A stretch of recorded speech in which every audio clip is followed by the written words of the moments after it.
jewelry because we don't work on commissions. We work for smiles and I-dos. Life can take us so many places. And at Panama City Toyota, we're here to make sure every drive is worth every minute. Maybe you want a fun, fuel-efficient car for everyday driving. Or you need a dependable vehicle that really gets the job done. Sometimes it's all about answering the call of the wild. And when you're ready to shop, reserve your vehicle online and choose your options. Or we'll help you in person, even if you started the process at home. Whatever works for you, always works for us. Is your restaurant looking a little tired from the long off season? Is your office a little offish? Start the new year off right by giving them a fresh start. Fresh Start Cleaning is now accepting new clients. Ask about their complimentary hood cleaning services. Fresh Start Cleaning. Get clean again with Fresh Start. Call 850-771-6917, 771-6917, and ask about their complimentary hood cleaning services. Hey there, business owners. Do you feel lost in a sea of numbers, struggling to navigate your day-to-day accounting? At Lighthouse CPAs, they specialize in guiding businesses to make more money and keep more of what you make. From bookkeeping to tax planning, they've got you covered. Plus, with their user-friendly software, managing your finances has never been easier. Spend less time on paperwork and more time growing your business. Call Lighthouse CPAs 850-785-5254. If you spend any time at all in your yard, you're going to encounter fire ants. We know they can ruin a party. That's why we're this area's experts at fire ant elimination. As your certified top choice professional, we will rid your yard of these unwanted invaders. Brock Pest is so sure they'll get rid of fire ants that they offer a 1-year guarantee. Enjoy your yard fire ant free. We guarantee it. Give us a call for your free consultation. Brock Lawn and Pest Control, our family protecting yours since 1968. WGSX Lynn Haven, WVLQ Port St. Joe. Powered by Panama City Toyota. And that's out of the ballpark. ESPN, Northwest Florida. There's no need to fear. The Underdogs are here. The Afternoon Underdogs are on the air. What time is it? 104.3 ESPN Northwest Florida. What is going on, Northwest Florida? You are now riding with the Afternoon Underdogs, and you're tuned in to ESPN Northwest Florida on a beautiful, steamy, hot Friday afternoon right here in Panama City, Florida. The Billfish is going on, or the Billfish tournament going on over there at Bay Point. I think they're going to be heading in with a couple of marlins soon. I saw from Reed Garrett, the son of Leanne Schwartzentruber, who is the coach's daughter. She used to have the show right here on ESPN Northwest Florida, that they'd caught 17 marlins to this point. I don't know how many of those were boated or whatnot, but yeah, so great time that they're having over there at the Billfish Open at Bay Point, and pretty cool stuff, man. You ever been to one of those tournaments? I've never been to actually one of those tournaments or actually been there. I usually hate those huge gatherings where like parking is just, crazy and just elbows to what. And yeah. Elbows to elbows. Yeah, I'm sure it's a good time, but like that's just a lot of chaos, But I did see that there was a couple, I believe, 110-inch plus fish that were being brought in to get weighed. So those are pretty decent sized fish. So. Pretty impressive. You ever caught a marlin before? No. Well, I've been offshore. I've caught some big stuff that broke me off. Who knows what the heck it might have been, but probably not a marlin now. Yeah, I've never caught a marlin before. I think one of the coolest things, I don't know, I've caught a good amount of cool fish, especially being out there on those charters and whatnot. But one time we were on one of those Captain Anderson charters and caught a red snapper. And then next thing you know, dolphin, not a mahi, a dolphin hooks up to it and just took all the line out, man. But that would be so cool to actually land. I know you're not allowed to, but, to land one of those things if you had strong enough line. I would like, I'm into fishing, right? So, and I grew up bass fishing. Yeah. So one of the best things you can do in any kind of fishing really is topwater fishing. When you have that fish explode on top and you see it.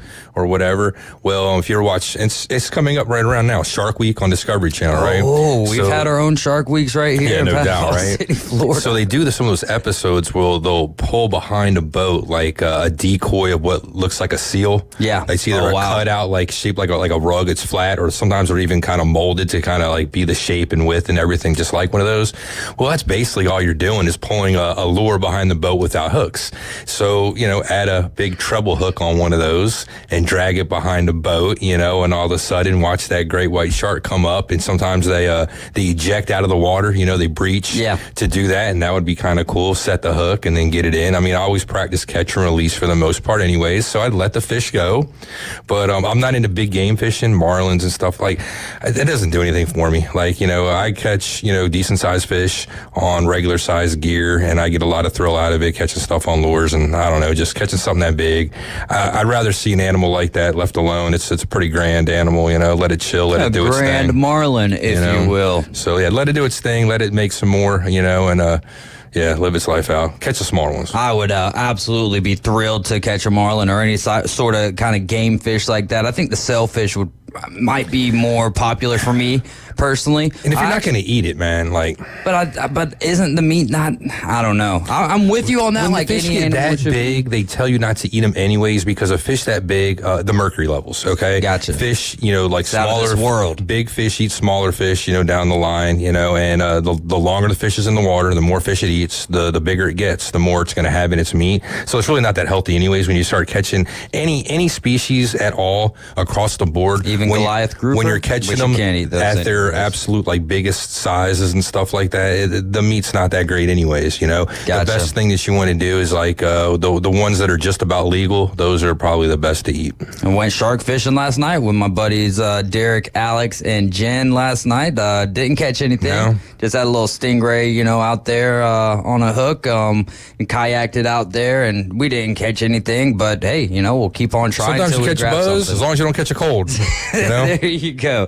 I feeling pretty good today, so I would say that I did not catch a cold last night. Man, it's a good Friday for the Real Fishing Report that we used to have, but we'll give you our own Real Fishing Report. And yeah, they got a lot of great stuff going on over there at the Billfish Open at Bay Point. So y'all go check it out, man. They're going to be doing the weigh-in here shortly. I believe that's going to be. I think it already started. Yeah, I think it started right about 4 o'clock when we came on. Yeah, so just started. So go check it out, especially if you like big groups and like being elbows to elbows. And congratulations to Dalton and Sasha. Just 2 days ago, they had their baby Braden. So awesome stuff there. Congratulations on baby number 2. Hopefully he can still play some fantasy football with us. Yeah, no doubt. Everybody's healthy and stuff too from what we hear, so that's great to know. Yes, sir. Mom did a great job with that. So congratulations to them. We've got a great show lined up for you today. Ryan Broninger of TexAgs is going to be with us at 4:20. We're going to be talking about the whole Schloss saga. I also want to get his takes on some college football stuff going on there in College Station, see how he feels about week 1 versus Notre Dame. And then also, Texas A&M is hosting. They've got the number 1 toughest place to play according to college football, which is where we're getting all of our college football previews here in the year 2024. Wild, right? Is that not wild that basically our previews are coming through a video game this year? Yeah, but again, too, previewing what? It's uncharted with everybody changing teams, transfer portal. It's not the same as it used to be. You can't project out like you used to project. Yeah, but it's just interesting that we haven't had this game in over a decade, and now basically we're clamoring over what EA Sports is putting out as to where our teams are going to be, what our offenses are looking like. They've got the top 25 overalls dropped. They've got the top offenses, top defenses. So I'm really interested into when we start hearing the player ratings and how some of the players are going to react to that, because we get all sorts of hissy fits when it comes to the Madden ratings. Yeah, well, no doubt everybody's going to think a little bit more higher than themselves than probably what the critics think. So obviously that might be a problem for some of them. What I'm liking is they can play with them live during the season. So you start out pretty good, you start slacking off, they can drop those numbers. It might be a good motivational tool for some players. Yeah, you're right. And also interesting is that over 14 14,000 players opted into this game, but EA was like, no, we're not going to take that many because we want to leave ourselves some room for walk-ons and players who may not be making an impact or expected to make an impact going into the season. But once they start making an impact, then the rosters will be updated and they will be there. I am so excited for July 19th. For most everyone else, I'm going to be on there July 16th, 3 days early,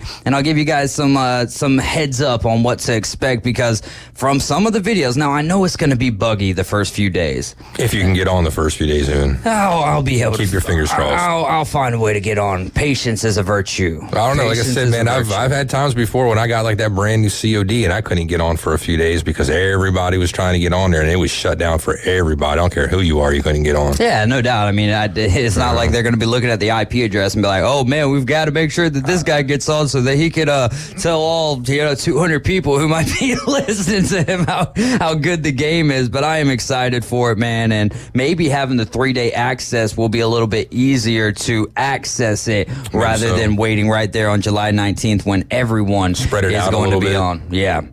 Yeah, so we'll see. Got to get the deluxe. I mean, and anyone is capable of getting the deluxe version there. You just got to pay a little bit more for it. But I feel like since it's been 10 years that I've had the hankering for this game, I think it's worth it to throw, 20 extra bucks on it to play early. It's just wild, the price of video games and how with each system they go up $10 more. And there's a lot more in the games these days. There absolutely is, but still wild. Honestly, if you think about it, it's really not that bad in like the grand scheme of things with inflation. I remember, I mean, in 1986, games were $50. So, I mean, like, the price really hasn't skyrocketed that much in the last 30 years, if you think about it. If you go with regular inflation, hell, there was a video game system back in the day that you can buy called Neo Geo. They were in cartridges, they were cards. Some of the games alone, I think, were like $300. But they were like, I mean, it was literally like playing an arcade game, like on your TV screen. I don't think I ever played Neo Geo. Oh, you probably played the arcade, but maybe not the house. Okay. They had like some sports games and stuff. They had like football, baseball. So I'm pretty sure if you looked at some of the titles that you probably did as a kid playing in the arcade one way or the other. Oh, okay. I see what you're saying. Like these were games that were in the arcade. Yeah. Like the Neo Geo like NBA Jam, is that one of them? No, they had their own, like, I think different basketball series that they had on Neo Geo. But like the whole, like the console Neo Geo, if you went out to the arcade, they actually had the games. Like it's a Japanese-based company, I guess, Neo Geo. And they put out a bunch of different games. And then back like late 80s, early 90s, you can buy that system. And like I said, it was just like very high tech for the day. Like the system itself, I think was like, $600, $700, $800. Games were like $200-$300 a piece, but the quality was there. They had games like this one called Splatterhouse. It was kind of like Jason Voorhees, a guy with a hockey mask going through, like, cutting people up. Don't normally hear the last name with Jason like that, but I'm a fan. I know the franchise, so I mean, he's a fan. Jason he's Voorhees. A fan. And there was a town called Voorhees, New Jersey, about 20-30 minutes where I grew up. Actually, a dude I know here in town, Vince, he grew up in Voorhees. Nice. Great stuff there. Looking forward to Ryan Broniger, and then Johnny Yankee Seed is going to be on us with us from 5 to 6 there. We're going to be talking UFC 303. I want to get his take on, I saw an article the other day on the top 3 and the bottom 3 referees in UFC.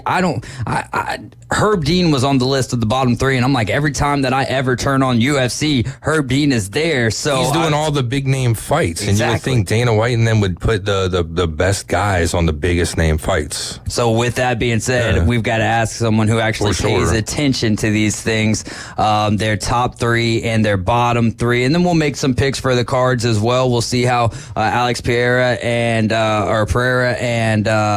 who is it?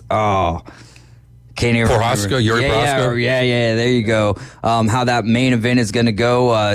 Pereira's using the shaman magic, according to Prohaska. So, yeah, that's going to be interesting to talk with Johnny Yankee Seed today on UFC 303, and then we'll just take it to the house from there. Of course, we'll talk some Major League Baseball and any other topics. It's obviously another slow day in sports. One of the big pieces of news, USA falling to Panama yesterday. Now, they did have a red card Michael Way got a way red card. early in that game. We were down a man. Playing with 10. But what did you take away from USA losing to Panama? And now they've got a lot of work to do. Not only do they got to beat one of the best teams in not just the group, in the Copa tournament in Uruguay, but they also are going to need a little bit of help from Panama and Bolivia. Yeah, or like in goal differential. Yeah, we got what we deserved. I mean, how the hell you expect to hit somebody in the back of the head like that and not, have a red card or get in trouble for something like that? I mean, very, very like undisciplined. I don't know what he was thinking there. And it's, like I said, again, so early in the game to get that red card, to be down to 10 men instead of 11 for basically, what is it, like 70 minutes? Because it wasn't like the 18th and a half minute or something when he got red carded. It's just shameful. I mean, we should have ran away with that game. I'm actually very fortunate and glad that I didn't throw any money down on that game, because I easily would have bet on the USA all day long on that one. On now. Running away, man. You might have... made a fortunate like little wager there. So I'm glad that kind of happened in that sense for me. But yeah, I don't know what we were thinking. It's an embarrassment. I mean, we had an opportunity there where we could have actually buried somebody and made sure we were going into the next stage on a high note. And now we're kind of questionable again going into the knockout stage like we usually kind of are. And I don't know, just kind of like par for the course, I guess, for Team USA. Now, I see you're wearing your Team USA hockey jersey. Is that your Zione on there? No, this is actually like a 1776. Whatever you want to call it. It's not an NHL or even like a minor league one. It's just like a generic kind of just one that you just buy at a store. Just, America, 76. Is there 4th of July this weekend. Okay, 4th of July. 4th of July coming up. I was thinking, red, white, and blue, 76. Why not? And then you also have the Four Nations face-off. So I think that starts... Oh, they just announced their first 6 players. Canada's got Sidney Crosby, Nathan McKinnon, who won the Hart Trophy last night. Did you watch any of the Hart Trophy presentation last night? I didn't actually watch any of that. Wasn't really too, thrilled about it. Not surprised that he won it. I was, a little bit, if McDavid, would have got it. I was wondering, would he have touched it? He didn't touch the Conn Smythe. There you go. Would he have just been using that for motivation for next season again to try to, win the Stanley Cup? Hey, I didn't touch any of this stuff, even though I got these awards, and maybe that, keeps that fire burning for another year. Yeah, and they also busted the chops of Nikita Kucherov last night. I just, as a guy who really likes humor and funny stuff, I thought last night was kind of out of taste a little bit, especially dressing up as Nikita Kucherov and kind of using his accent right there with him, and starting it off with a #1 bull crap or whatever. Yeah. I don't know. Maybe it's because I'm a Nikita Kucherov fan, but the consensus that I got, and again, in this woke culture, cancel culture these days, everyone wants to complain about everything, but the consensus that I got from NHL fans felt like they weren't very happy with that presentation last night. Yeah, I don't know. I was thinking the NHL, out of all the major, 4 major sports, is the most international. So I thought that might have been actually the most okay, just because people, just, I don't know, would have been all right with it. And just a little pun on, just foreign. I don't know. Like I said, I didn't think it was that bad. Yeah, in this day and age, like you said, you kind of have to stay away from stuff, though. You gotta really tread lightly on what you do. For me, I think it would have been different had it been funny. You know what I mean? Or had you had Kucherov interacting with Maybe it. so. But to just sit there and say these things, and you're getting 1- and 2-word responses out of Nikita Kucherov, who's not already a press-friendly guy anyways. And again, I'm a Lightning guy, so that's I'm going to side on the side of Nikita Kucherov. But I just thought it was a little weird, goofy, and sometimes the embarrassing. jokes don't work, and I guess, for there, it just didn't work. We do got to give a shout-out to our local teams. 8 youth baseball teams from Bay County competing in the Dizzy Dean World Series. That's over there in South Haven, Mississippi. The Lynn Haven Blue All-Stars, which is out of Lynn Haven, of course, they are 8 under. And then the Lynn Haven Red All-Stars, also in the same division. Blue and Red All-Stars from Lynn Haven in 10U. Lynn Haven All-Stars at 12U. Panama City All-Stars out of 12U. Lynn Haven All-Stars out of 14U. And then the Southport 850 Assassins out of Southport, Florida. Got a question for you. This is kind of, I heard this week there's 20, 130 teams here playing in a tournament here in our town this weekend. Yeah. Same weekend our kids are gone and they're in Mississippi playing. Like, I mean, I guess part of it is to travel and to do this kind of thing. But to me, I'm kind of thinking I don't know, like, why not just have it here, you know? And then nobody's going to travel and then, you know, well, blah, blah, blah. I don't know what league. I don't know that either. And that's kind of the weird difference. Coincidence. So they're in the Dizzy Dean League, and so they'll be playing in that World Series over there. So that would be the issue there. Just like, you know, Dizzy Dean teams aren't playing in the Little League World Series. Like, we can crown a Little League World Series champion every single year, but that doesn't make them the best youth baseball team. No doubt. That goes on. I mean, there's so many teams, and you got to break it down into those different leagues. I don't know if it's still around, but back in the day, you had Florida Major Little League. You had so many different variations of youth baseball. So, yeah, but travel ball, and again, I mean, that's a good point, you know, but at the same time. Well, the cost of everything we talk about here, like on some of the shows here about, you know, needing money to help like high school kids travel to state championships and stuff because of the cost and the amount of money that's accrued with that. And these are even younger children. So, I was just thinking, you know, about that. Just kind of a weird coincidence. Got a big, huge tournament going on this weekend. Our kids are like, you know, 6-7 hours away doing the exact same thing where they could be using the resources here in our town. Couple of texts here. Rick Ty says, are y'all going to be off next week? We will be on Monday, Tuesday, and Wednesday. We'll throw on best of for maybe national show, but I'll be imagining Thursday and Friday will be best of the Afternoon Underdogs. I'm actually going to go to the creek next Friday. Lord willing, and the creek don't rise, as my grandparents used to say. You got a week to back go, in the day. Coach Mulvey, and the host of the Inside Drive, saying flag football. Anyone? Sure is a beautiful day for it. And so was last night. Caveman Rick, so our game got canceled last night. I drive by Frank Nelson as I'm leaving, and there's a whole bunch of people out there playing soccer. Yeah, what do you do? you get both teams together, you hire a couple of referees, and you play that daggum game. That's what we should have done. That's what we tried to do, to be in all reality. In this day and age, everybody's so fearful and trying to make the right call early on. You know, sometimes just let it play out. My thing is, without thunder and lightning, though, this is a game that gets played in the rain. So let's play the game in the rain. But neither here nor there. If you'd like to hear a rant on it, you just go back to the Inside Drive from earlier today, and Coach Mulvey did a wonderful job ranting and raving on, well, not as much raving, but ranting on that. We're about a minute away from getting Ryan Broniger with Tex Ags on the line with us. So we're going to go ahead and take our first break of the afternoon. You guys are listening to the Afternoon Underdogs, and this is ESPN Northwest Florida. ESPN Northwest Florida. All right, Braves fans, tonight we have your chance to win a 4-pack of tickets to experience the Atlanta Braves play the Philadelphia Phillies Friday, July 5th at Truist Park. Just listen to live play-by-play tonight starting at 6:20. We'll give out a special keyword between innings. And when you hear it, just text the keyword to 850-215-6290 for your chance to win tickets to Truist. From your home for the Atlanta Braves on the Gulf Coast, it's ESPN Northwest Florida. This is Joanna with ESPN Northwest Florida. Here is your weather forecast on this Friday afternoon. The rest of the day, a variety of some sun and possibility of thunderstorms, and 86 with a moderate breeze coming out of the south-southwest around 14 miles per hour. For tonight, mostly clear skies and a low near 81. Tomorrow, mostly sunny and possible thunderstorms and a high around 87. This weather forecast is sponsored by Mid-South Lumber, the best little lumber yard in Panama City. Thank you for keeping that dial on ESPN Northwest Florida. Rely on it.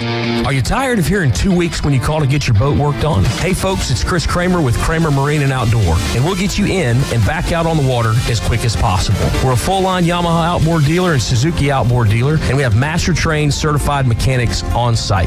So if it's just an annual service, electronics install, trolling motor install, or all the way up to a full repower, we can take care of you. So stop by and see us in the corner of Frankfurt and 23rd next to Bill Kramer GM, or call us at 850-851-0453. Los Rancheros has been doing it right for 20 years. Los Rancheros brings a top-shelf dining experience to you with the opening of their beautiful new building. Watch all college and pro games on Los Rancheros' 14 large-screen TVs with great drink specials daily from 2 to 5 and during all the games. Los Rancheros, the place for live sports and great food on 23rd Street between Jenks and Harrison. Behind some strong defense, clutch pitching, and a solid offense, this 2024 Brave squad's gearing up to make some noise in the National League. Adam Duvall up at the plate with 2 down. He swings and hits one deep to left field. That's going to fly on back. That's going to fly tonight. The Braves are back in town, and Truist Park is open for business as they get an NL battle with the Pittsburgh Pirates. Braves coverage begins after the Afternoon Underdogs, 6 o'clock. First pitch, 6:20. You're home for the Braves, ESPN Northwest Florida. He likes to idle his Kia while eating almonds and listening to Lincoln Park in the Walgreens parking lot. White people love trail mix. David Hayes is part of the Afternoon Underdogs. Oh, they love it. Love it. Eat it every day. ESPN Northwest Florida. Welcome back into the doghouse. You are riding along with the Afternoon Underdogs. I'm David Hayes along with Caveman Rick and the Bone Crusher. Make sure that you're tuned in to the Atlanta Braves broadcast tonight. Why? Because we've got another opportunity for you to win 4 tickets to go see those Atlanta Braves. All you got to do is listen. We're going to hit you with a code word, and then you text that code word to 850-215-6290. Also, do me a favor. We are integrating into a new texting system. So with that, text your name along with whatever it is that you text so we can save you into this system. This is ESPN Northwest Florida, 104.3 right here in Panama City and 101.9 in Port St. Joe. And we are taking your text, especially here for our next guest, which we got to give a shout out to Morgan Hilliard, our resident Aggie around here, Panama City, if you will. She came on right before the College World Series, giving us a good preview of that. And then just as the Coach Schlosnagel news was breaking, she stepped foot into the studio with us, and we kind of just watched her heart break right there as she had to try to talk about that. And our next guest is Ryan Broniger. He is he's the recruiting and baseball analyst for Tex Ags, which is a great follow on Twitter. If you're an Aggie fan, if you're a fan of watching what's going down with the Schlosnagel situation. He also played baseball for McNeese State. Ryan, how are you doing today? Good. I appreciate you guys having me on. Hey, yeah, we appreciate you giving us some of your time. I know that you're a busy man right now. What a week, though, for A&M baseball. Roller coaster filled with emotions. Who do you feel worse for? The players, the fan base, or the Longhorn fans who now have a traitor as their head coach? I think, my career as a player, and then I also coach now travel baseball. My heart goes out to the players, man. For them to do what they did, that was a historical season for Texas A&M baseball. It's a historical season for Texas A&M athletics. And so I think the fan base, the 12th man, has really rallied around the kids that were on the roster. And the outpouring of love and emotion across the fan base has been really cool to see, and the kids deserve it, man. And who knows who knew what throughout the course of this season. There have been players that have come on our radio show and said, things weren't different from their perspective, and some said, things were different. And so everybody's viewing this through a different lens, and but you have to start with commending the players and the job they did. And really, regardless of what the coaching situation was and what anybody knew, don't overlook the fact that they had an All-American break his ankle in Game 1 of a Super Regional. They had their number 2 starter blow out his elbow in Game 2 of that Super Regional, 11 pitches in. Then they go to Omaha. They overcome that and they go to Omaha, and then they have their star All-American right fielder pull up with a hamstring issue in that game against Kentucky, and that was a pretty bad deal that he was able to kind of work himself through. So not only that, they had their catcher was playing with all kinds of issues. Their first baseman played with a season-long hamstring problem. The DH had a torn meniscus that he was playing through. So they really endeared themselves to the fan base just because of their grit, their toughness, their togetherness, and that's why I think the numbers and the traffic that we've seen on our baseball content on our site has just absolutely skyrocketed. Then when you add on, obviously, the coaching news, it's only, exponentially increased that tenfold. What was the moment? And I don't, of course, we got you on here to talk about Schloss, but I don't want to get away from or get out of this without talking about and giving congratulations to those Texas A&M Aggies who just battled. You just mentioned a long litany list of injuries there, and the way that was actually my pick for the College World Series this year, just the way that they were so patient at the plate and had great pitching despite the injuries. At what point this year did you really feel like this was a team that was bound for Omaha again, and then to make it to the championship series? Well, it all started back in January and February, and you start going out and you watch the inter squads and you watch some of the practices, and you're going, man, like, this team is super talented. Like, they're super good. There's some depth. You wondered, how deep does it go on the mound? But I think that's the question that a lot of college teams ask is, like, how deep are we going to go with reliable arms on the mound? So I think it started there. And then they start navigating through the season. They won their first 18 games before the conference slate started. And then they got into the middle of SEC play, and there was a weekend at home against Vanderbilt, who at the time was just coming off a top 5, top 6 ranking. And it was another, typical SEC weekend, a top 10 showdown there in the middle of the SEC slate. And A&M just blew the absolute doors off of Vanderbilt. Like, it was hardly even competitive. They overwhelmed them, and the crowds were sensational. And that was, like, to me, that was the one series where I think everybody looks back and went, okay, we knew then that this team was on a different level and something special. And from that point on, the atmospheres at Bluebell Park, which have always been good. It's always been a great baseball atmosphere, but it went to a whole nother level. And I think it was after that Vanderbilt series that folks started to go, maybe we should really book these rooms in Omaha and quit talking about it. Hey, Ryan, this is Caveman Rick. Thanks again for giving us some of your time this afternoon. Before I ask you this question, just wanted to let you know something, see if anybody said this to you before, but just hearing your voice, you sound like Peyton Manning, brother. Like, if we were telling people that we were talking to Peyton Manning right now, I think you could definitely pass for him. But, hey, I was on Sirius XM 84 with Danny Cannell and Dusty Dvorak, and they said the same thing, and they wanted me to start saying Omaha. Omaha? like Peyton did. So it's not the first time I've gotten it. I'm from Southeast Texas, right? I'm from around the Beaumont area, so we've got a good mix of, like, Texas drawl, Louisiana drawl, good just plain Southern drawl down there, and I think that's probably why me and maybe Peyton sound so similar. Right on. How about cut that meat instead? That'd be a good thing to say. But you mentioned in your being a coach yourself. So, so with Schlar's going through all this in his mind, coaching the Aggies, do you think he really, obviously he didn't really give him a fair shot, obviously, since he's thinking about something else other than the task at hand and coaching the Aggies to a championship? Well, I would answer your question with a question. If you're a radio host and you're getting contacted by another bigger radio station and program, or even one that you think is maybe on the same level as a better opportunity for you and your family, or maybe it's an area of the country that you've always wanted to live in, are you going to give everything of your soul and your mind to your current job? And I think that's just human nature, right? Mm-hmm. And look, I'm not going to accuse Jim Schlossnagle of making any kind of in-game decisions that were head-scratching or didn't give his team a chance to win.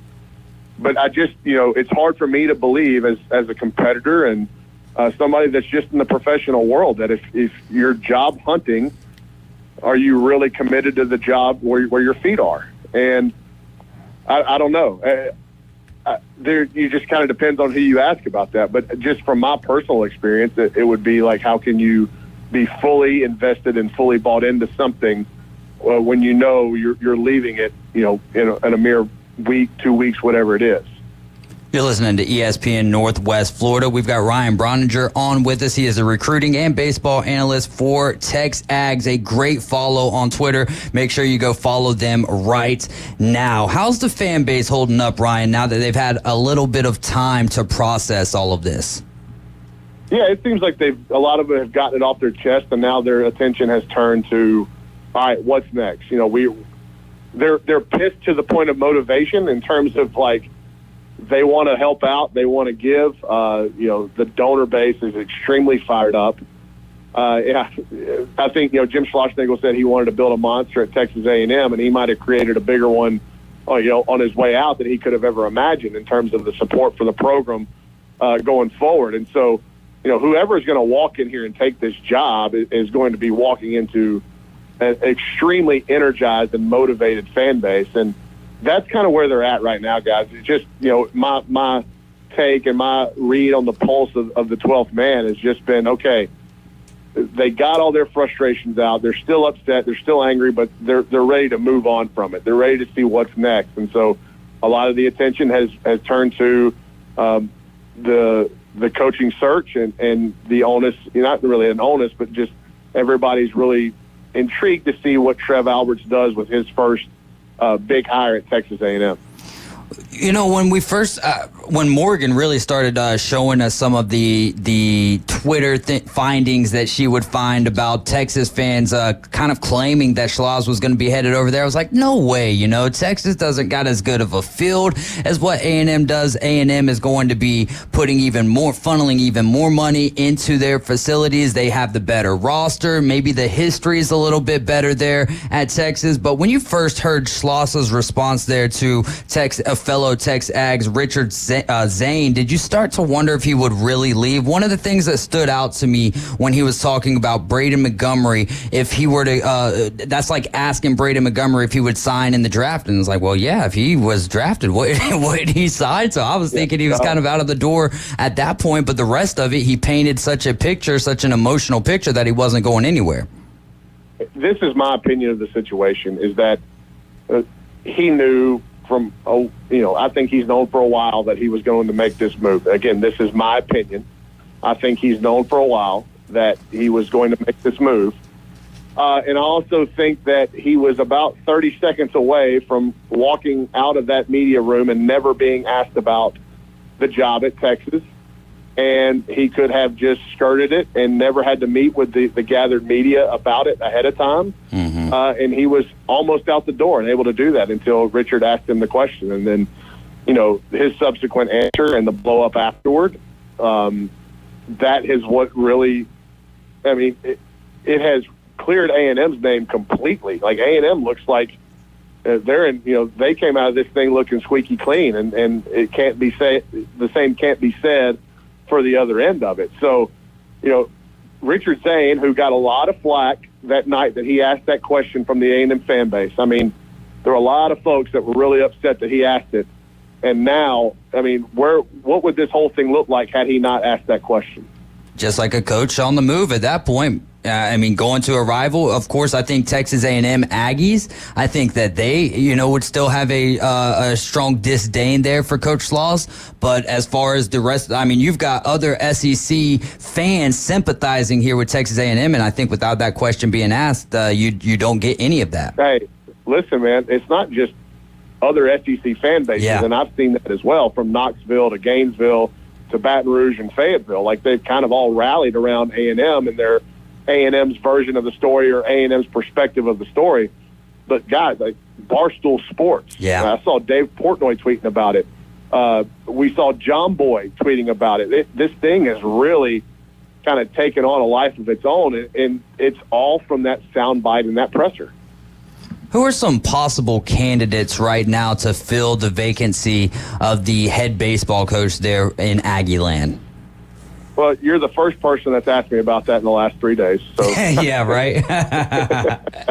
No, here's what I've been saying is I know they've been doing interviews all week, obviously. Trev Alberts is fielding interest. My phone has gone crazy in the baseball world with guys from the professional ranks, college ranks, scouting ranks. It's just been coast to coast. Right? The interest the job has generated has been pretty remarkable. And the issue here it's not really the issue, it's just the reality is that they're working on a really condensed timeline, right? Because you have the transfer portal, you have your class of 2024 signees that if they're moving in this summer, they're going to be in College Station, in 2 or 3 days. And so it's just, and you've got guys that are on the current roster in the transfer portal kind of waiting to see what's going to happen. So it's been a really tough task for an athletic director who I think very quickly learned when he got to Texas A&M how important baseball was here.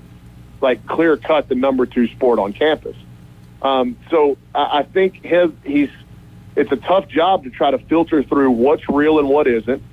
You know, who's calling about the job in earnest, and who is calling about the job to get themselves a raise. Then once you kind of sort through that, then you do the interviews. And look, he's just working on a really, really tight schedule here. So instead of I've not said any names, but I would just throw a blanket on part of the map. And I would start in the state of Texas, and I'd throw it all over the southern part of the United States, all the way up to the Carolinas. And I think that's where they're going to start. Like, I think SEC, ACC is really what I think they're going to do. And if not those, it'll be somebody with some real ties to the state of Texas. And in baseball circles, much like you guys know in Florida, you know, at this point, Kevin O'Sullivan and Link Jarrett have both have great connections in the state of Florida. And they got guys on their staff that are super connected to the high school and travel ball scene in the state of Florida. The state of Texas is no different. Right. You got to have guys that have recruited the state, have relationships with the top baseball people in the state. I just think that's really important in these baseball-rich, super talented parts of the United States. And Texas is certainly one of those states. And so I think that's where I would start, man, and I think they're going to have this thing wrapped up sooner rather than later. I can't imagine it going into next week. Speaking of something else that I couldn't imagine, but just got to see if maybe you could fathom this. November 30th, the Aggies and the number 1 toughest place to play, according to EA Sports College Football, hosting the Texas Longhorns. Do you think there's any chance that Coach Slaw shows up to that game? Oh, I haven't even given any thought to it. But you know what? Like, Mike Elko, he's a very perceptive man, incredibly intelligent human being, and loves college sports. Like, he loves baseball. His son is a college baseball player. And so I don't think that all this situation is lost on Mike Elko. He even got, I don't know if it's a wanted mention, but he even got a mention in Jim Schlossnagle's introductory press conference at Texas, which I thought was, I couldn't believe that happened, but it's just kind of part of the narrative now. It's kind of part of how this thing has gone. It's part of the story. And so, yeah, Kyle Field, I've seen it at its finest. It's absolute finest, where they've got the volume level turned up to 12 here. I think they're going to try to double that when the Longhorns come in late November. So, Ryan, speaking of Elko, how do you think he's going to fare in year 1? Here's what I'll say about Coach Elko. I believe that this Texas A&M football team, who, yeah, they struggled the last 2 years, no question about it. I think they were 12-12 overall in those 2 seasons. Here's what I'll say about Mike Elko. I firmly believe that his teams will be extremely prepared to play. They will be disciplined. The structure of his team and his staff will be very organized. And I think because of that, and the talent that is been accumulated here, I think we're going to see a very efficient football team. What does that mean in terms of win-loss? I've got no idea. People ask me all the time, how many games will Elko win in year 1? I don't know. But what I'm confident in is that the team will be much more prepared, much more efficient in terms of their operation, and much more disciplined. If you can do all those things with the amount of talent that A&M's got, then I think they can win their fair share of games. I love it. That's a great answer among a multitude of great answers that you gave to us today. Ryan, we are out of time. Thank you so much for giving us some of your time and joining us. I know you've got a very busy schedule right now, and we look forward to chatting with you in the future, my man. Thank you, guys. Have a wonderful night. Awesome. Yes, you do the same, man, for sure. Text Ags on Twitter. Y'all go type that in. Go give their page a follow. They do a tremendous job covering what the Texas A&M Aggies have going on. And another shout out to Morgan, who's been on with us twice now. And, she's kind of our eyes for the Texas A&M Aggies. Great stuff there from Ryan Broniger. Give him a follow as well on Twitter. You're riding with the Afternoon Afternoon Underdogs, tuned in to ESPN Northwest Florida. We're going to take a quick time out, and we'll be right back. I'll play a little trivia when we get back as well. It's the PCB Hobby Takeover with Todd. Mondays at 5:20 on ESPN Northwest Florida. That is a very high-end card and very rare. Todd talks about coins, trading cards, collectibles, and the amazing stories behind them. It was the first one that's ever come through my door. Plus, we'll be taking your calls and questions at 850-215-6290. The PCB Hobby Takeover. A platform for you to do your hobby. Mondays at 5:20 on the Sports Talk Monster. ESPN Northwest Florida. This is Joanna with ESPN Northwest Florida. Here is your weather forecast on this Friday afternoon. The rest of the day, a variety of some sun and possibility of thunderstorms, and 86 with a moderate breeze coming out of the south-southwest around 14 miles per hour. For tonight, mostly clear skies and a low near 81. Tomorrow, mostly sunny and possible thunderstorms and a high around 87. This weather forecast is sponsored by Mid-South Lumber, the best little lumber yard in Panama City. Thank you for keeping that dial on ESPN Northwest Florida. Rely on it. Visit the newly remodeled Mid-South Lumber Hardware and Feed Store in Youngstown. They have a full line of plumbing, electrical, hardware, and tools for your DIY home projects, as well as lumber and animal feed. Now offering not only baby chicks and a full line of poultry supplies, but also bunnies and parakeets. They also carry a wide selection of Duplin wines and gourmet products so you don't have to drive to the beach. Come see us at Mid-South Lumber on Highway 231 in Youngstown. Hey folks, Chris Kramer with Bill Kramer GM. And the best place to listen to the Inside Drive with Ryan Mulvey is inside a brand new vehicle from Bill Kramer GM. And I want you to know we've got 10 times the amount of inventory on the ground as we did this time last year, and darn near all of them are discounted. So shop us online at BillKramerGM.com or visit us at the corner of Frankfurt and 23rd. We'll make it easy and take great care of you.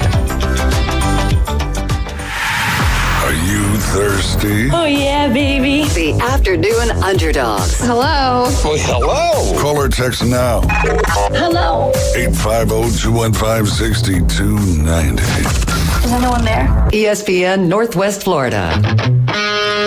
And we are back. This is the Afternoon Underdogs. You're tuned in to ESPN Northwest Florida. I'm David Hayes along with Caveman Rick and the Bone Crusher. And a big shout out to our last guest as well, Ryan Broninger over there with Tex Ags. He's the recruiting and baseball analyst. Does a great job for them over there, and they are a great follow as well, especially if you're a Texas A&M Aggies fan. Fantasy football, we are shortly approaching. I'm not accepting text yet to get you guys in the league, but we are working down to a couple of places to host our next fantasy football draft, and Dave & Buster's actually might be in the mix for that. So we could be back at Dave & Buster's next year, but just hold your horses. We'll figure all of that out, give you the information, and we will be talking about the fantasy football draft. In fact, I don't really like opening it up this soon because we talked about it a little bit yesterday. Sometimes you get people who are gung-ho and excited about it right now, and they don't realize that they've got plans going on in the last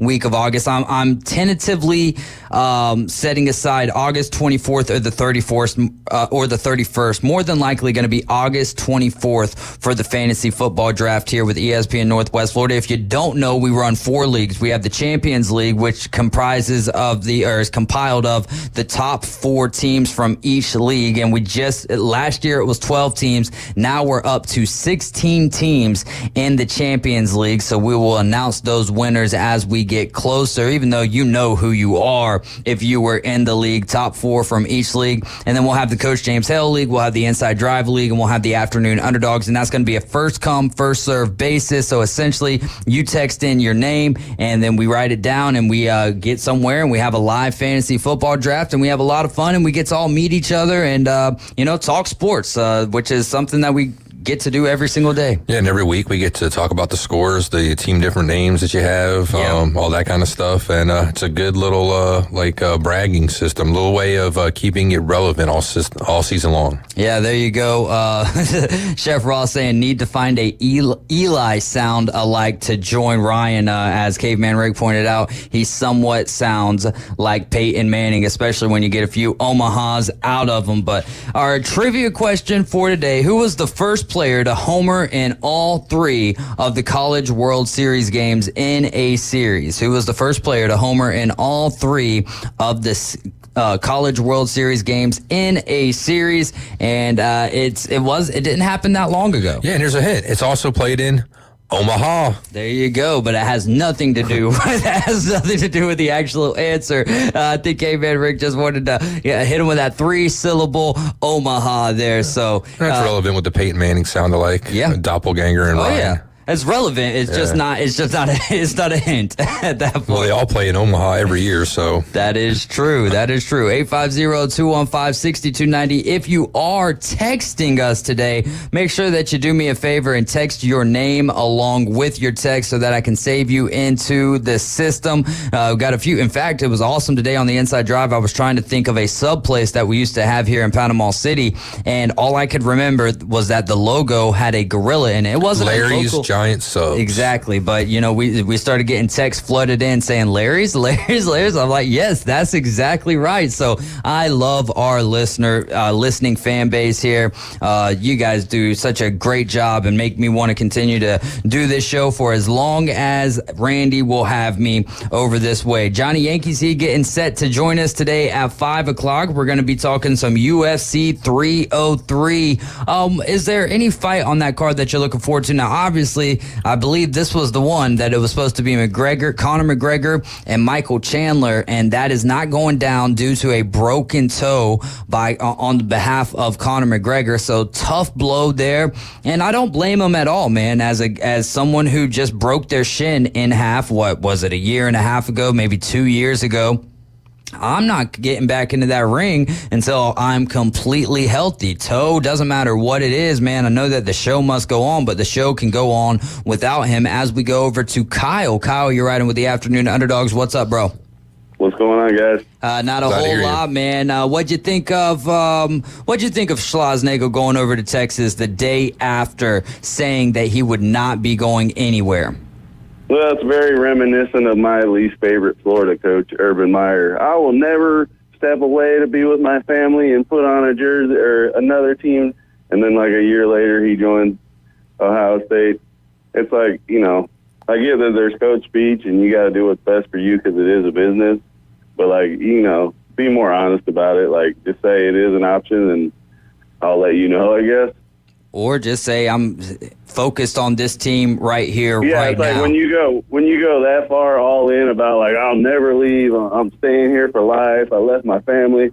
That's not necessary if that's even a thought in your head that you could leave, you know what I mean? Absolutely. I mean, Nick Saban did it, but I think that one's a little bit different being that he was a pro coach at that point in time. Still bad. Not sticking up for Nick Saban, saying that the Dolphins fan base didn't, they're probably like, I really don't care, you know what I mean? Then also he wasn't doing well either. If he was doing well in Miami, it might have been a different story. He might not have even left at that point. If he would have got Drew Brees instead of Dante Culpepper, who knows? Yeah, he might not leave. You got Tommy Tuberville saying that, he's not leaving unless he's in a pine box, and then he leaves shortly. Jimbo Fisher going over to Texas A&M, leaving Florida State there. So there's been a ton of instances. It's like when you get married, man. You get up at the altar, you make these vows, you promise to be with this person forever, and look how many times that doesn't happen. Yeah, you have good intentions going in, but stuff changes. Joanne chiming in as well on Facebook. How's it going, Joanne? It's a long time no hear from you, so hope everything is going well with you. All right, so Kyle, you're playing some trivia with us, right? Yes, sir. All right, $25 on the line to not D, but that boot store. And reminder, you can only use one of these coupons at a time. Only one of these coupons at a time, ladies and gentlemen. Who was the first player to homer in all 3 of the College World Series games in a series? I feel like it should be a pretty easy answer because it just happened, and that would be Dylan Dreiling of Tennessee. How far were each of the home runs? I'm just joking. I don't know, but if I'm not wrong, I believe he hit a 2-run home run in each of the games in the 7th inning. Yeah, and he did go yard in all 3 of the games. First time that's ever happened in the College World Series. Yes, sir. But it's only because they've expanded it from 1 game to 3 just recently, correct? When did they go? Was that 2003 that they went to a 3-game series? I mean, I think that's just when they expanded the size of the tournament, right? Yeah, I mean, I know for sure that there was a 3-game series in 2005 when we played Texas, but I'm not sure when it first started. Yeah. I just was saying, I think it was the whole time, so I think there's a smaller window for the 3 games, obviously, but anyway. And I think since 2003, there's been a 3-game series 12 times, and with that, the average, I mean, that was one of the best, if not the best, College World Series that we've had in quite some time when it comes down to going all 3 games, going the distance there in the College World Series. But yes, Kyle Albritton, you are the big winner. What'd you think of while we got you on the line? I know you're a big football guy. What did you think? What was your takeaways from USA and Panama? I mean, I actually went out to the Lynn Haven Beef O'Brady's and watched it with the American Outlaws out there. And needless to say, it was pretty embarrassing. I mean, justifiably, he got tossed. You gotta control your emotions. But even with 10 players, that's a team that you should still be able to scrounge out a tie against. Or at least get a goal. Well, I mean, they got a goal before that, but, then obviously when Matt Turner got hurt and they brought in Horvath, he let in one of the weakest second goals I've ever seen. It's it was hit hard, but it was right at you. Any international goalie should be able to stop that.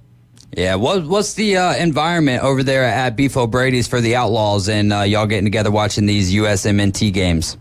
I mean, it was probably a bigger crowd when we had the World Cup because I was out there when we tied England and then when we lost to the Netherlands.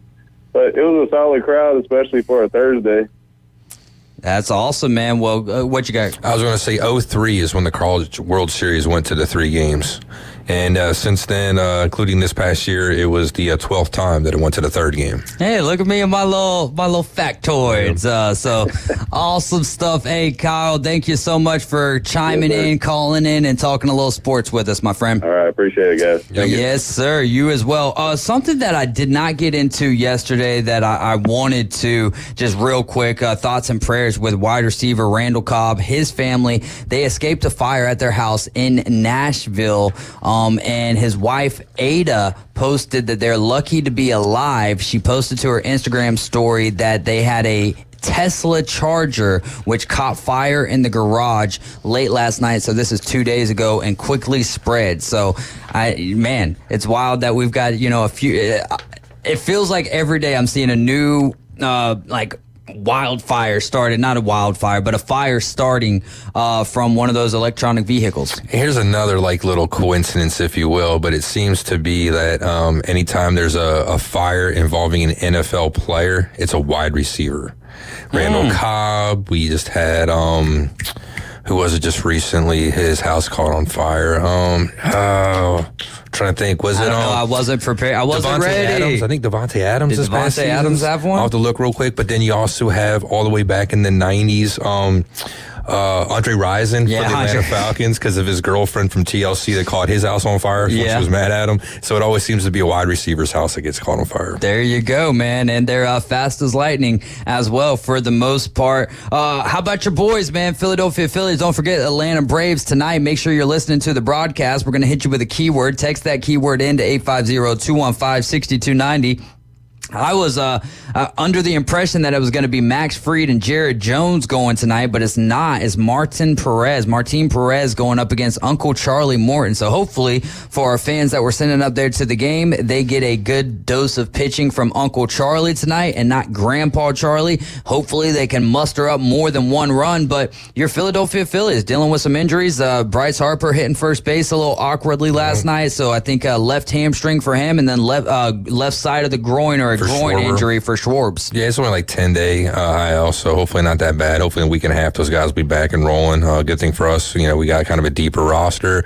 We've had the injury bug a little bit this season, and it hasn't really affected us that much, so maybe it's a good thing. Give the guys a little rest. Also, Nelly Corda, this is a different type of injury, but she's going to be missing a European event due to a dog bite. I wonder how that happened. She got bit by a dog. No, I mean, I understand that. It was her dog playing with the dog, or if she just walked up to a strange dog, try to pet it, and she got nipped, or what happened there? That was the best way that I could answer that question without actually having any real information on exactly what happened. I saw this on thescore.com. And then also for our guy, Wright State Chris, Cincinnati Star D lineman Dante Corleone, great last name right there, is out indefinitely. He's going to be being treated for blood clots in his lungs. He's 6'2", 320 pounds, a junior and an NFL prospect. He was hospitalized on June 14th. He had some chest discomfort and shortness of breath. That's what the school said in a press release today. He is now home recovering with no timetable for his return. So thoughts and prayers there, especially with Dante Corleone, because those blood clots are serious. Yeah, no doubt. Pulmonary embolism in the lungs, not good. Devontae Adams, that's whose house caught on fire, wide receiver. Oh. So he seems to be a thing with wide receivers.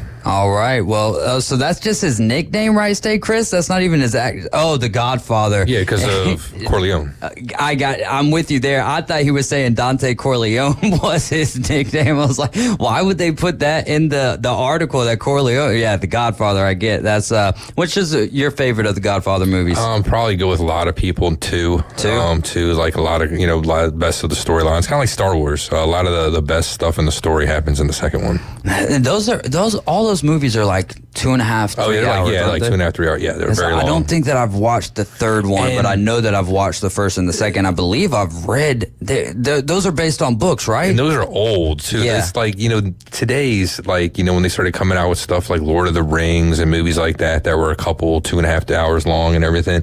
Nowadays there's a lot of movies like that. Back then, that was one of those movies that came out that was extremely long like that, and you're just like, wow, they didn't do it for quite a long time. I think the only movie I've ever seen in the theater, or one of them that had an intermission, was Dances with Wolves, because that was a long one back there in like 91 or whatever it was. Tyreek Hill is the other wide receiver's house. Yep. Add him to the list. Yep. Not laughing at the misfortune there, just the fact that it is a trend there of wide receivers. You're riding with that Afternoon Underdogs. This is ESPN Northwest Florida. Hour number 2, we're going to kick it off with the Yankee, Johnny Yankee Seed. We'll be right back.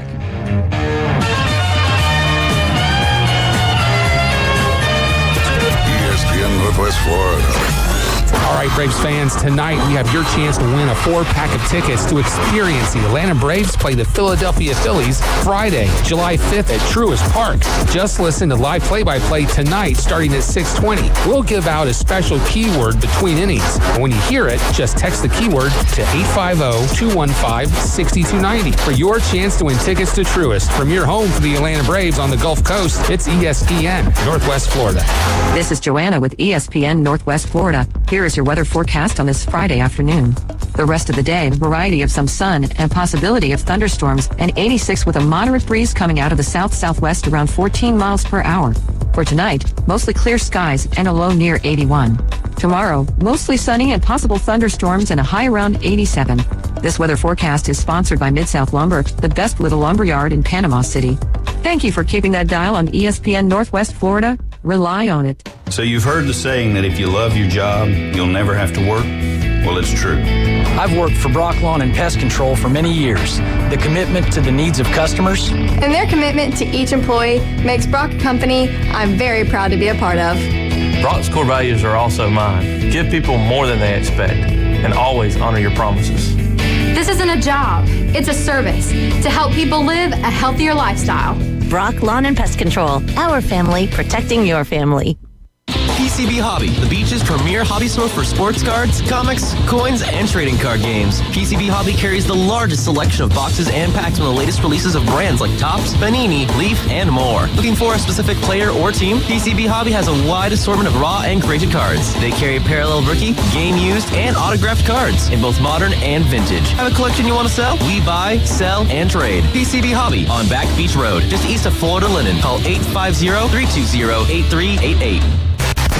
Behind some strong defense, clutch pitching, and a solid offense, this 2024 Brave squad's gearing up to make some noise in the National League. Adam Duvall up to the plate with 2 down. He swings and hits one deep to left field. That's going to fly on back. That's going to fly on out of here. tonight. The Braves are back in town, and Truist Park is open for business as they get an NL battle with the Pittsburgh Pirates. Braves coverage begins after the Afternoon Underdogs, 6 o'clock. First pitch, 6:20. You're home for the Braves, ESPN Northwest Florida. WGSX Lynn Haven, WVLQ Port St. Joe. Powered by Panama City Toyota, ESPN Northwest Florida. Welcome back. It is hour number 2 of the Afternoon Underdogs. I'm David Hayes, along with Caveman Rick, the Bone Crusher, and our special guest here who breaks down the UFC and what's going on in the world of mixed martial arts, Johnny Yankee Seed. And you might know him on Facebook as Richard Head, but he's Johnny Yankee Seed to us, and we're going to be talking all things UFC 303. So if you have any questions for us, then text those in to 850-215-6290. I am also monitoring what's going on Facebook today. We've got a couple of Gators in the chat talking about how they are going to be possibly have a disappointing season this year. The over-under there for the Florida Gators this year, 4.5. I would like to see them have a surprising season and do better than what is expected of them, but we'll have to see, and we'll save that conversation for another day. But I ran across an article where it was talking about the referees. Do you want to start there? Do you want to start with the breakdown of the card or your superstars? All right, let's start with the referees because it had Herb Dean as the overall, I think, worst referee in the UFC. Every time I turn on a pay-per-view event, Herb Dean is refereeing. Very popular. So for me, the first person I texted was you. Like, all right, so break this down for me. Who's your favorite and who are the worst, or who's the best and who's the worst? So give us your list. Go with the top 3. Let's start with the top 3, and then we'll finish it off with the bottom 3. Okay, top 3. I got Mark Goddard. All right. Try to get close to get in that mic. Mark Goddard. And then the other one is Jason Herzog. And then I was stuck on 2 others for the third, so I'm just going to say them both. It's Mike Beltran and Smoking Keith Peterson. Smoking Keith Peterson. He's the one with the tats on his neck. Okay, I know who you're talking about. Dominic Cruz does not like him. Is refereeing in UFC a good thing? The same way in the rest of sports, right? Like with a baseball umpire, if we don't know your name, that means that you're probably doing a really good job. Is it the same in the UFC, or do you need to have somewhat of a personality in the ring? And the octagon? I don't think the personality part, the reason we know these guys' names, there's not many. Yeah. I think right now, active, from the article I read, was 9. 9? That's only 9 active. So, and that changes. If you go to, like, Abu Dhabi, they got their own guys. Gotcha. These guys don't they're not employed by the UFC. They are individual, like, contractors in the state for it's like boxing, so it's state commissions and stuff like that. You have to have a license in the state in order to work in the state and they do not get paid by the event, they get paid by the fight. Yeah, 9 referees used the most in 2023 from MMA Junkie. That's wild. So on average, I don't know if you know this off the top of your head, but how many refs do they have working a particular card? Like UFC 303, is it going to be split between 3 or 4 refs? How does that work out? Seems like it's about that amount. You'll see one guy show for the prelims, and then you won't see him the rest of the night. Yeah. Some guys will have multiple fights. I think it depends on how big the fight is and who they trust to be in there. Yeah. Who do you trust the most amongst the referees? Who is the guy that you're like, all right, because we have him, this is going to be a war. We can almost guarantee that it's not going to get. Like he's going to swallow the whistles, like in hockey. He's not going to just blow something stupid down and have he's one going of to let those him fight. Early stoppages, man, because those are the worst thing I think for a UFC fan. It's awful. But their job is so difficult. They're in there protecting a human life, so. You can't blame them when they think they see something, It's tough luck. It happens. But what do they do with the judges? Do they make the right call afterwards? Yeah. Some of them don't. Yeah. And it's very egregious. But those top 2 guys, I feel like when I watch them, I'm in for a smooth fight. Yeah. They're not going to get in the way. They're not going to be known, They're just going to call it down the middle, keep it clean. Great fight. Do you wish that, not think that, but would your opinion be if the judges make a bad call, should the ref be able to veto? Like if they come with a bull crap, like I think it was UFC 302 where a lot of the fights on the card came down to decision and people were completely perplexed by the judgments that were made. Do you think that maybe the judge should be able to step in, or maybe even say Dana White comes in and says, I think that gets a little too political there, though. I think they should stay separate. Yeah. Because you get too much going on, too many hands in the cookie jar. Just keep it the way it is. You can appeal these things afterwards, get them expunged from your record, no decision, so on and so forth. It's on the commission afterwards to take care of their homework, you know? Yeah. Right. Well, if they put out a bad product, too, nobody will watch, so you kind of be mindful of that. They got their one thing ahead of boxing right now is that they don't have those kinds of intrinsic problems that boxing's had over the years. So if they can keep it the way I think it's going, you know, they'll benefit from it in the long run. Let me ask you this, though, real quick, because last week you were talking about all the problems. I can't remember which fight it was, so I do apologize. I don't know if you did, because you said you were working, though, so I don't know if you saw this or heard about it. There was a fight in which one of the fighters deliberately grabbed the fence so he didn't get taken down, and the ref didn't call it to take away a point, to do anything like that, and everybody thought that was kind of egregious. I thought so, too. I'm not the biggest UFC fan, but anytime you grab the fence, I would think automatically there should be some kind of penalty, right? Usually there's a warning. They usually let the first one slide. It's a warning, hard warning, and then they say, "I'm coming for points next." I love this because you should have been taken down. Some of them will give them position. They'll be like, "No, now you should have been taken down. Now you're on the ground. Let's go." That's where you should have been. So let's go there. I like that. They didn't do that though in this case too in that fight. It's last very week, rare they do that. So, bottom three. Who are the worst three or four, whatever amount that you have, according to Johnny Yankee Seed, the worst three refs in the UFC? So, before I get to number one, he is still haunting us, by the way. He's not a ref, but he's still haunting us. Okay. The number three guy, I've seen him ref one fight. It was in Abu Dhabi. I believe it was... What fight was it? Sorry. Oh, you're good. We've got a couple of texts coming in. Mazzagatti is terrible. Is he on your list? Yes, he is. Okay, yes, he's on the list. So we know the list is valid. Yes. So this guy, I can't say his name properly. I've only ever seen him do one fight, and I know everyone flipped out. They wanted him out of there and gone, and rightfully so. Yeah. It was Saint Denis, the Frenchman. He barely in UFC, and he took a beating from some Brazilian guy. I can't remember his name, but it was bad. It should have been stopped. DC said it's the worst reffing job he's ever seen. Very bad stuff. This guy, his name is, I can't even say it. It starts with a V. Give it a stab. Kiselev. Yashalez Kiselev. And it was a UFC 267, and if you want to go look that up, it's very bad. UFC 257? 267. 267. Yes. So go check that out. Bad ref jobs as we move into your bottom three here of the UFC. That one just takes the cake. He only got one opportunity to do it. Yeah, it's very bad. Bad as his name is for our pronunciation over there as well. All right, so go into your bottom three. Mario Yamasaki is at number two. You might know him by doing the heart. He comes out, he does the heart. Oh, yeah. I know who you're talking about. He's had some ups, he's had some downs, but man, when he messes up, oh boy, is it bad. It's embarrassing. It's borderline like, what did we just watch? Why did that just happen? Please fix this. And then no one fixes it. And it's frustrating. His name's kind of frustrating as well. It's like a Yamaha and a Kawasaki I think combined. the first one, though, Vyacheslav Kiselev, maybe is his name. Vyacheslav Kiselev. Sounds like he's like Eastern European, like, Russian, Ukraine, something like that. Gotcha. Well, that was his first and last opportunity. And then, so your number three was, say his name again? That what he just said was my number three. Oh, that was number three. Yep. Okay. Kiselev. We'll go with Kiselev.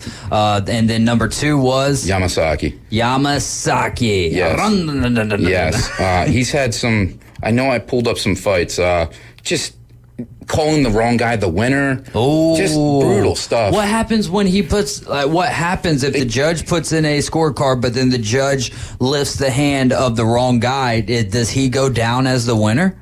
No, they usually fix it. Okay. That would be terrible. He called one guy the winner one time, and then as soon as they're scoring, they flipped it. He's like, no, he struck him in the back of the head, and that was that. Joe Rogan went off on him. He was like, he actually interviewed him in the octagon. I was like, what are you thinking here? Like, he was clear he did not hit him in the back of the head, and you called him the winner. That's the type of stuff. That's a big mistake. If you're getting interviewed by Joe Rogan as a referee in the octagon, then yeah, you messed up big time somewhere along the road. And he kind of admitted it on air, and then was kind of like, and Joe's like, well, what do you want to do about it? And he was just like, nothing. It can't happen overseas because Joe Rogan doesn't travel overseas. So if somebody does it that bad, he won't be there. Yeah. Another egregious fight was Charles Oliveira versus Cowboy Cerrone. Okay.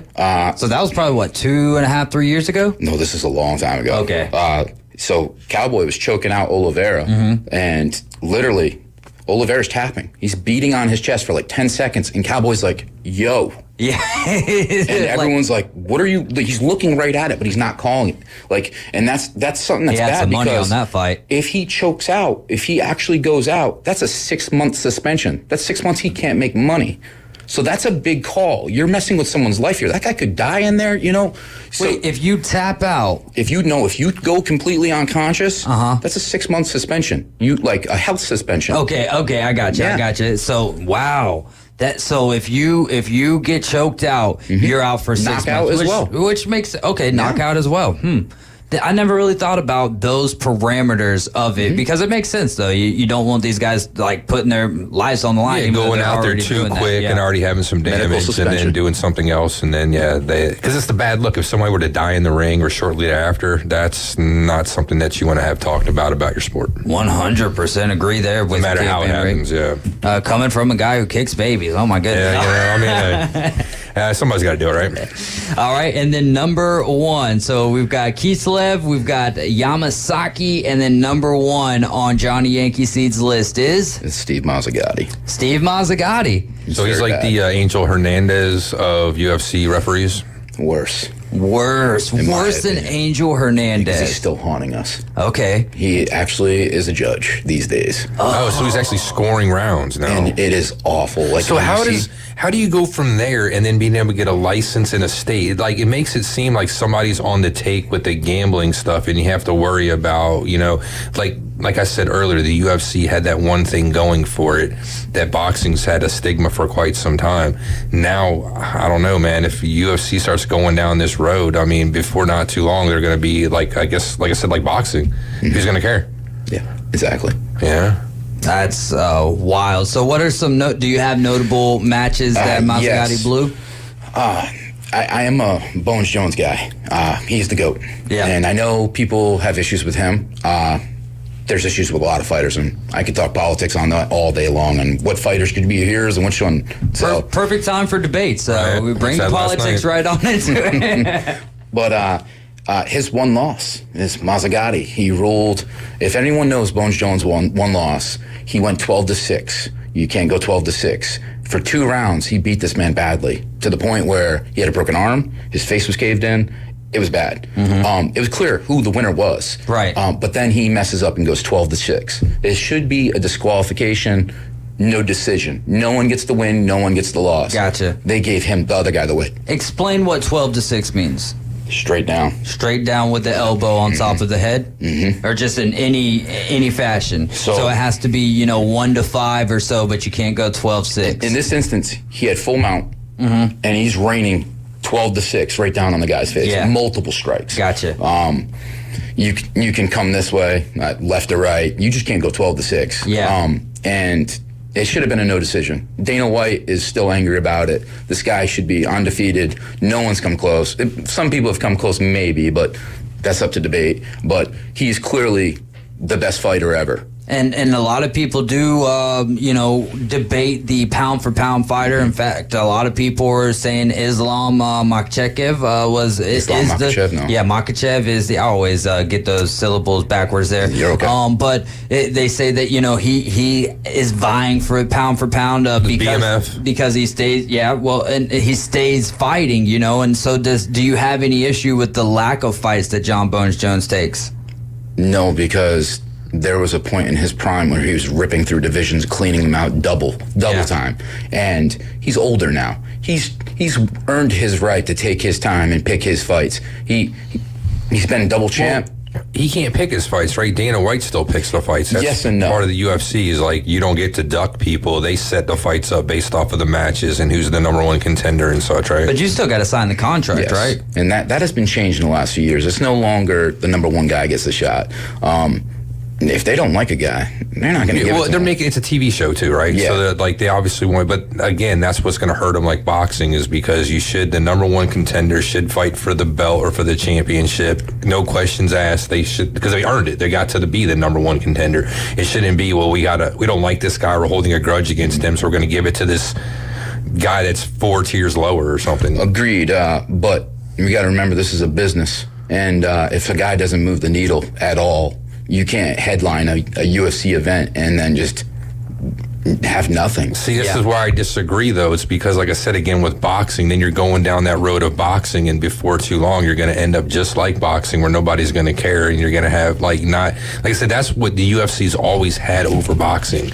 They have it organized. They have a czar. They have, Dana White in charge of it all. Boxing, you have too many, organizations, too many bodies that are involved. WBO, WBC, IBF, IBO. Like, they all have different belts. So who's the, you have to win them all to be like the unified champion, right? To be undisputed. It's about impossible because you have to get all the number one contender. You have to beat all the people you're supposed to beat, and it's kind of hard when people duck you and they don't want to fight you because they don't want to take an L, even if there's money on the table. And like I said, the UFC, at least they dictate it, and you can't duck. They say, here's the money, here's the fight, you take it. If not, we're taking your belt, we're going to give it to the next guy, and see you later. For the most part, it's still that way, but there are a few times where it's not. Max Holloway is the number one guy in his division for how long? But he has 2 losses to Volk. You can't always fight the number one guy because clearly he's still the number one guy, but you have to move past that. So then you start to jump around. All the 2 guys already booked in a fight, so then you got to go to 3. Sometimes it doesn't always work out. Also, I hate to say it, like the hardcore guys like you and I, we care about that stuff, but the regular Joe isn't going to pay attention to that. They want to see the flashy guy. They want to see the guy that talks garbage. They want to see. They don't want to be a snoozer. Yeah, we don't want a snoozer. That's the worst. So. The only thing for me, I would say more of a casual when it comes to UFC. I mean, I would say that I have more knowledge than maybe your average everyday Joe or so, but it's not as much the flashy guy for me as I just want to see a war in the ring. Like, as long as we're getting, participation and not just, what was the last fight, one of the main events, I believe it was, where they just kind of danced around in the ring. Was it Kevin Holland? No, that was oh man, I think it was from the last card where it would have been Strickland. That's what it was. Costa. That's exactly what it was, man. That was this happens from time to time. That's a matchup. Just a fluke. Yeah, it happens. Costa is usually a guy that comes forward, engages in war.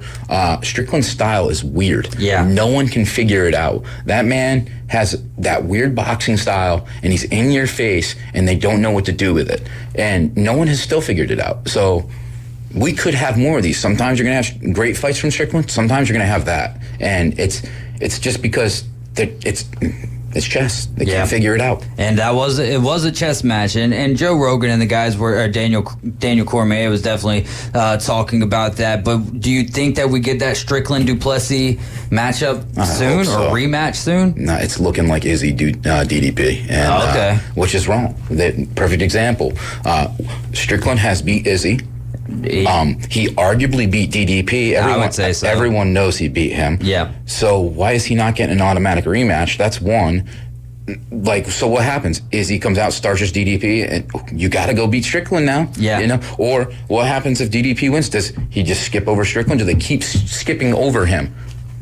And which is wild, because I think that Strickland is one of those stars that in today's America, not the America that you see on social media, even though he is one of the social mediaites who gives the people what they want. But I would say that he speaks for the majority of Americans who don't really they've gotten tired of opening up their mouth because of what could possibly happen. Bingo. So he's not eloquent. Yeah, exactly. But it's a beautiful thing, man. He riles all these people up in the press conferences, and then people like us are sitting back watching, and it's like, hey, all right, might be a little bit filthy, but at least you were saying some of the stuff that was on my mind as well. So he's very real. Yeah, he does keep it real. So awesome stuff there. Now, we do want to talk about 2 fighters before we dive into the UFC 303 main card, and we will do that when we get back. You're riding along with the Afternoon Underdogs, tuned in to ESPN Northwest Florida. If you have any UFC questions, call or text now, 850-215-6290.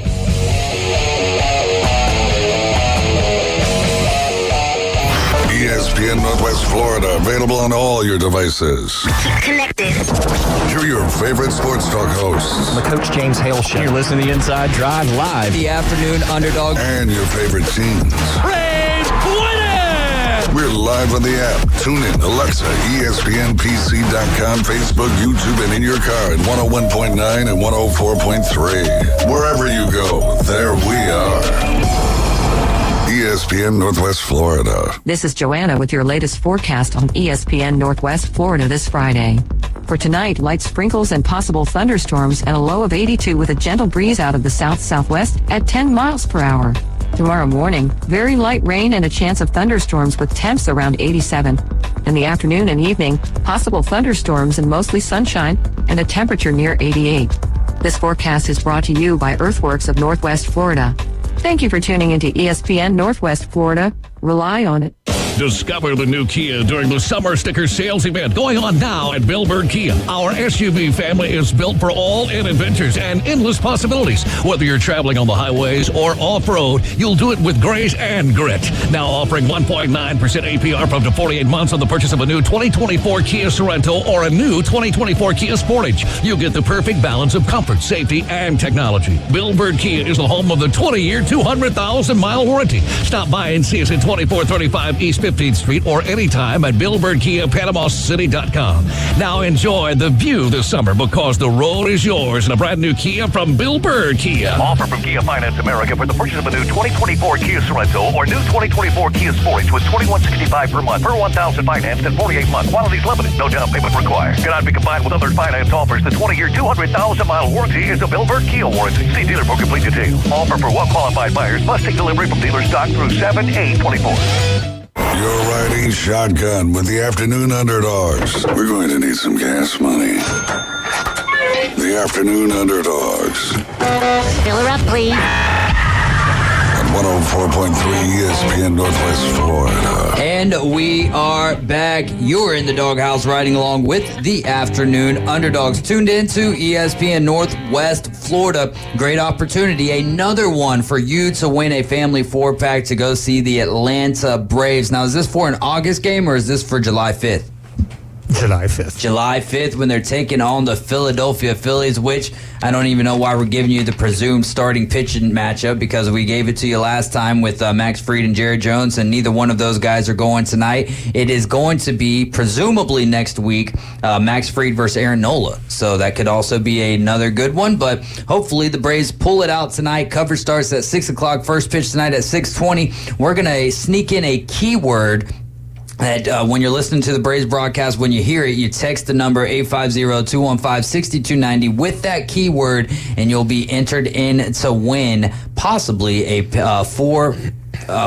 family 4-pack of tickets to the Braves. What do you got? I'm already looking here on ESPN. It does say Max Fried for the Braves, but for the Phillies, undecided at the moment. Oh, undecided. Yeah, all right. So there. they've changed that already. So, by the time we get to next Friday, we'll talk about it. But we will be on the hills of celebrating our nation's independence next Thursday for July 4th. So definitely take some time out of your day to be thankful for the freedoms that we have here in this nation. The freedom to be able to do something as silly as this in all reality, to sit here and talk sports. But you've got a couple of fighters for us, Johnny Yankee Seed, to keep our eye on that could be one of those next guys to pop. It wasn't too long ago, Sugar Sean O'Malley, not someone that a lot of people knew about. Then Bo Nickel is the guy that you've had your eyes on for a while, and he's taken the MMA world by storm. I think, what was his last fight, the first time that he ever got out of the first round? Yes. And so, wow, he's just been finishing guys. Well, who are these other two fellas that you're looking forward to? So the first one is Peyton Talbot. He just did something funky. He made a YouTube video in French to his French opponent and described and told him how to beat him. Oh, wow. So he's giving him the playbook. And unless he's pulling a Mike Leach and he's throwing him a false playbook. Do you think that could be the case? I don't know yet. We don't know. I guess we'll find out tomorrow night. But it's either a cocky move or he is that good. So But hey, like what they say in football, right, man? Like it's like the brotherly shove. You know what's coming, baby. Can you stop it? Can you stop it? So Peyton Talbot's 8-0 to this point in time. He's going to be taking on. Is this going to be on UFC 303? This is on the prelims. Prelims, which are to me ESPN. Yes, to me, these are some of the best fights because you've got guys who are fighting for, not saying that the guys who are on the main card aren't fighting for something. Obviously, they're fighting for something and money, but these guys are fighting for that next opportunity. And he's only had three fights really in the UFC level, and a couple of those prior to that were at Uriah Faber's A1 combat. I liken that to like minor league hockey type players. You know, you're trying to make a name for yourself to get into the league, or like a minor league baseball player who wants to get to the show. So what kind of a fighter is Peyton Talbot? He's Muay Thai specialist. So lots of strikes. Very exciting. Kind of like Pierre, same style. Really? Yeah. Okay, all right. So 5'10", 135 pounds, a little bit of a smaller guy in the bantamweight class, and he's got a long reach too at 70 and a half. Looking forward to his fight. That'll be Saturday, tomorrow night on the prelims. He's taking on Giannis Guimori. What do you know about his opponent? Nothing? Not much. No, he's French. We do know that, and they are taking over. He might be good at basketball. Maybe. Because they are taking the NBA world by storm. And then the other fighter that you wanted to give a little praise to. So, Joe Pfeiffer. What a name. Yes. So he lost his last fight. It was still competitive. He gassed. He's known as a knockout specialist. This guy, he's got a heavy hand. It's so heavy, it's the heaviest. We knew that Francis Ngannou had the heaviest strike before. Dana said he struck like a 90-mile-per-hour Toyota Corolla. Well, that's been beat. He hit that machine, and this guy beat it by like 30,000 points. And the crazy part about that 30,000 points, he was coming back from surgery on his shoulder. Oh my goodness! How many tickets does that machine spit out? Like at the arcade, I wonder when you high score dollar bills at that point. And he's smaller than Francis. 6'2", 185 in middleweight. Do you know his nickname? I do not. Body Bags. Yeah, that sounds about right. Nice. That is Joe Body Bags Pfeiffer, and it's not spelled how you would think it to be spelled, as P-Y-F-E-R. I'm definitely looking forward to this. So his fighting style is boxing, and so we're definitely gonna. And the other guy he's fighting is Marc-Andre Barrault. Yes, and he's a very savvy vet who likes to throw hands himself, so someone could be going down. All right, so this is one of those ones you absolutely want to be tuned into, glued to the screen as well. And he's young too. I see these ages, 27. I'm like, oh, okay, you know, he was probably born in the early 90s.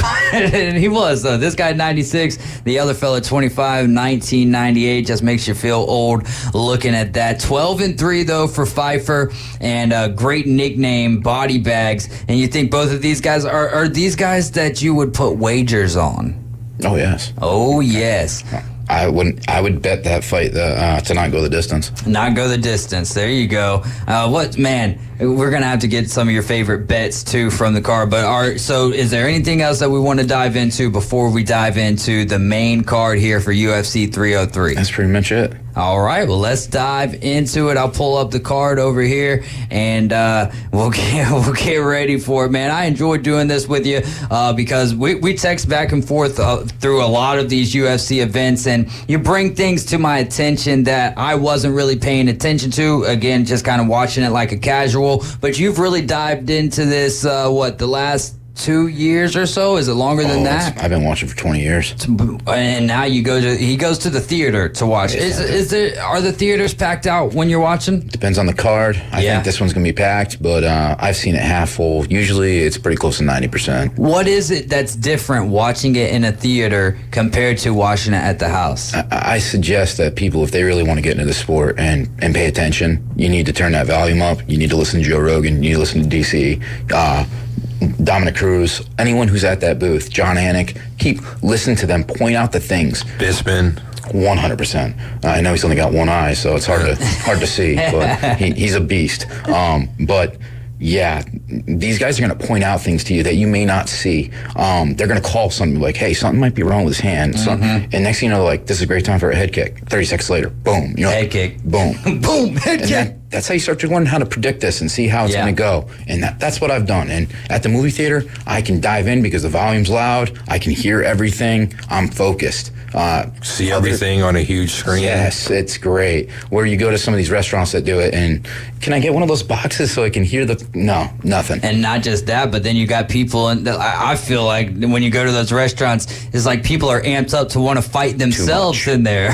Too much. It's like, goodness gracious, man. We came here to watch the fights, not be a part of them. That's the other thing. It's hard to get amped up when you're in a lazy boy. Yeah, so that's true. That's a good point. Peyton Talbot is going to be leading off the prelims tomorrow night, and Joe Pfeiffer is going to be the final fight on the prelim tomorrow night. And there's going to be some great ones on the prelim as well, but I might be most excited for the first fight of the main card, and that's going to be a guy who I've had my eyes on coming in at 14-0, Ian Machado Gary, and then I believe for Michael Venom Page, the second fight at the UFC level here. So interesting here. We'll go through and we'll make our picks for these fights. Break this matchup down for us, Johnny Yankee Seed. The first thing I want to do is I want to apologize to Caveman because I know he wanted to pick MVP last time. Yeah. And I talked him out of it, but it's okay. It's all good. I learned a lot from that fight. Yeah. A lot. His striking is weird, but amazing. So quick. He might be at the top of that division striking wise, but there's a but. He allowed Kevin Holland to take him down. Kevin Holland doesn't take anyone down. And if you watch that fight, Kevin Holland struggled to take him down, but he fought and he got it. That's because Kevin Holland didn't take anyone down. So if you're going to let that man take you down, oh boy, this division is stacked with wrestlers. He's in trouble. So, man, he better get lucky on his matchups to the top and knock people out, because if he runs into someone, it's not going to be pretty. Oh, all right, man. Well, I'll lead us off with a pick here. Ian Gary is minus 155. Michael Page plus 130. I like the confidence that Ian Gary comes in with, man, and he doesn't look like he would be a guy that would be that confident and kind of McGregor-like to some sort of extent there.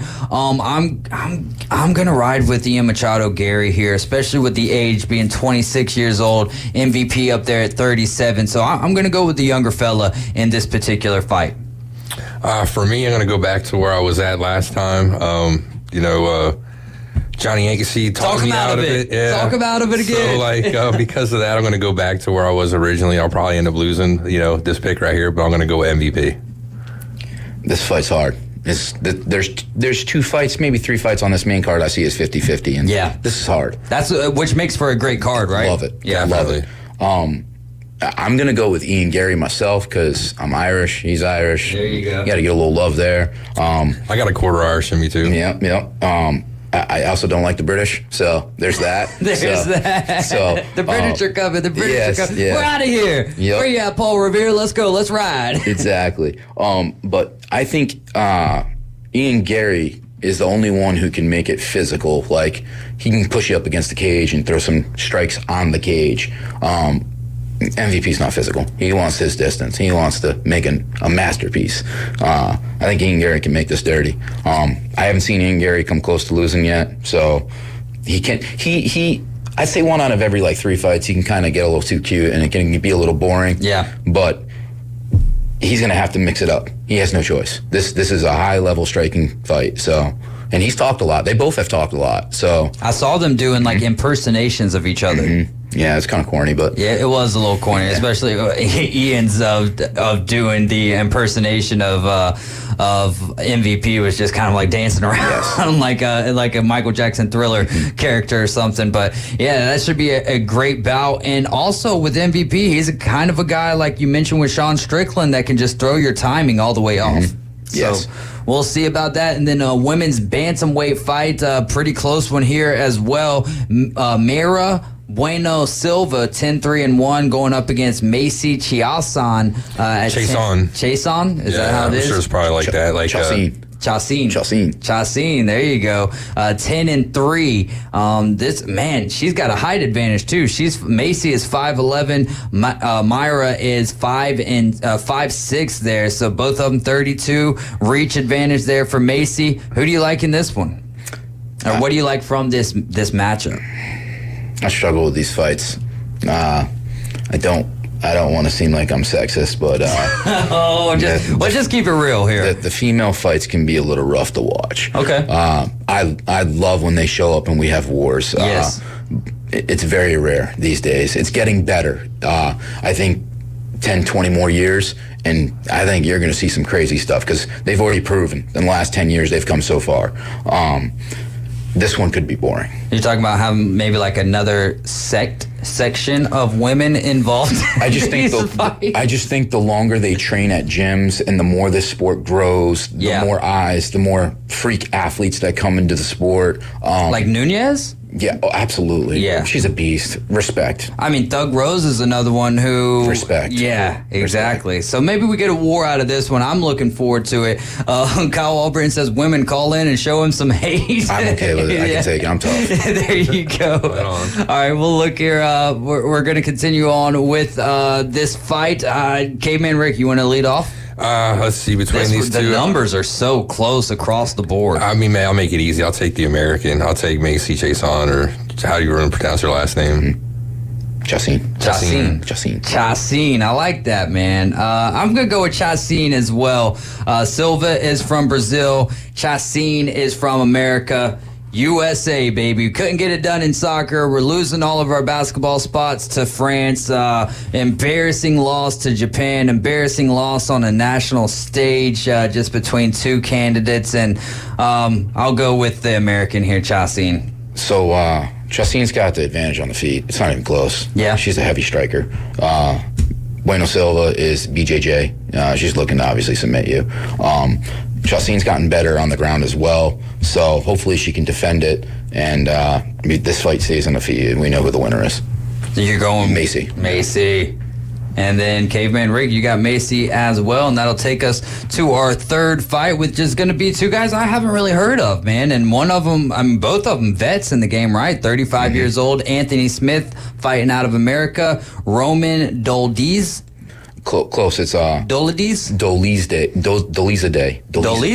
Yes. Spelling is terrible for that pronunciation, but it is what it is. Doesn't matter. Exactly. What country is he fighting out of? Georgia. Is that Georgia? Okay, yeah. Georgia. And Georgia just had a huge win against Portugal, which, you know, Portugal wasn't playing their top men. Yeah, they were resting everybody because they were already pretty much set in where they were at, but still a huge win for Georgia. All right, what can you tell us about these guys? They both are great on the ground, BJJ-wise. Anthony Smith they call him the Lionheart. I mean, he sometimes it looks like he takes an absolute beating in there, but he somehow keeps it ticking, and sometimes he escapes with the win. And the other guy is very heavy-handed, and oh boy, when he hits people, you see it. So this could be interesting. I think it's going to be a stand-up fight because they both can handle themselves on the ground. Yeah, takedown average for Roman is 1.3, and for Anthony Smith, not a lot, 0.49. So I think you're right. It looks like this will be a nice stand up and just war it out right there in the middle.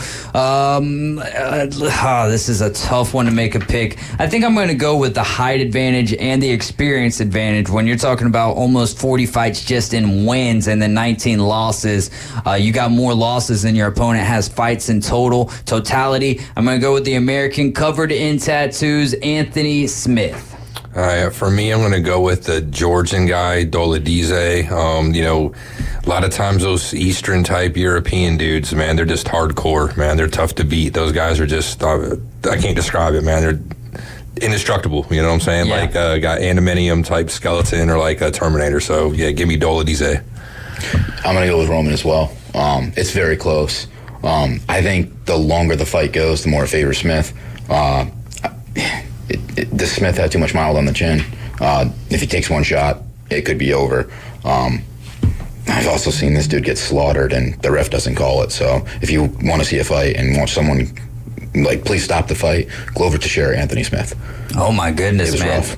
Hey, looking forward to UFC 303. We've still got 2 more fights to break down and 1 more segment to make it happen. And then maybe we might just have him rapid fire through every single one of his picks here for the early prelims, the prelims, and for the main card. You guys are riding with the Afternoon Underdogs. Your Atlanta Braves are going to be coming up after the Afternoon Underdogs tonight at 6. Quick timeout. We'll be right back.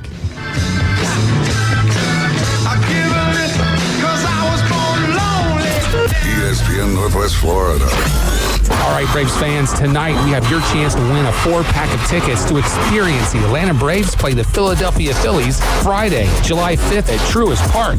Just listen to live play-by-play tonight starting at 6:20. We'll give out a special keyword between innings. And when you hear it, just text the keyword to 850-215-6290 for your chance to win tickets to Truist. From your home for the Atlanta Braves on the Gulf Coast, it's ESPN, Northwest Florida. Hey there, folks. Looking for a place that feels like home right in the heart of Panama City? Well, look no further than Charlie Corm's Place at their new location on 15th Street. Charlie Corm's is not just a place, it's an experience. Imagine cozy corners, friendly faces, and the aroma of delicious dishes that'll make your taste buds dance. From sunrise breakfast to late night bites, Charlie Corm's on 15th Street has it all. Charlie Corm's Place on 15th Street is now offering exclusive weekday lunch specials. Visit Charlie Corm's Place on 15th Street. Look for the giant mural. Are you feeling tired, weak, or maybe you feel old and cranky? If so, I have the answer. It's Max Fit Sports Nutrition with 2 locations, 23rd Street in the Coronado Plaza and in Pier Park North on Back Beach Road. Max Fit Sports Nutrition has nutritional products and professional dietary plans to get you moving in the right direction. So get off that couch and get to Max Fit Sports Nutrition now. Max Fit Sports Nutrition, where you can try it before you buy it. Behind some strong defense, clutch pitching, and a solid offense, this 2024 Brave squad's gearing up to make some noise in the National League. Adam Duvall up at the plate with 2 down. He swings and hits one deep to left field. That's going to fly on back. That's going to fly on out of here. Tonight, the Braves are back in town, and Truist Park is open for business as they get an NL battle with the Pittsburgh Pirates. Braves coverage begins after the Afternoon Underdogs, 6 o'clock. First pitch, 6:20. Your home for the Braves, ESPN Northwest Florida. It's real, and it starts now. Back to the Afternoon Underdogs on the Sports Talk Monster. ESPN Northwest Florida. Welcome back. It's our final segment of the week. We will have a live show next week. Monday, Tuesday, and Wednesday will be off for the 4th and the 5th. There will be no Coach James Hale show next week. There will be no Inside Drive next week. I think we're going to mix in the first day for the Inside Drive will be a national show. But then I think I'll be mixing in some old best of shows as well. So that should be good. Also, Johnny Yankee Seed, what is it that you do here for work in the city of Panama City Beach? I work at a park that we all know, and I deal with sports, and yeah. Frank Brown Park, man. Yeah. So you are responsible, or partly responsible, for the maintenance there on the fields, man. So I just kind of thought about that when you were asking him what he does, and just wanted to show some appreciation to you for what you do, man. What is the tournament that y'all have going on this weekend? I don't know the name of the tournament. I just know I'm working. Yeah, just know I'm working it, man. Y'all got a ton of tournaments going on. It's going to get deeper. Right after the 4th of July, that tournament's supposed to be massive. So, it's going to be busy. My family lives right around the corner from there, and I used to take my son fishing at those ponds over there a long time ago. So, yeah, Frank Brown's a beautiful park. Yeah. Are those, do y'all keep those ponds pretty stocked up? No.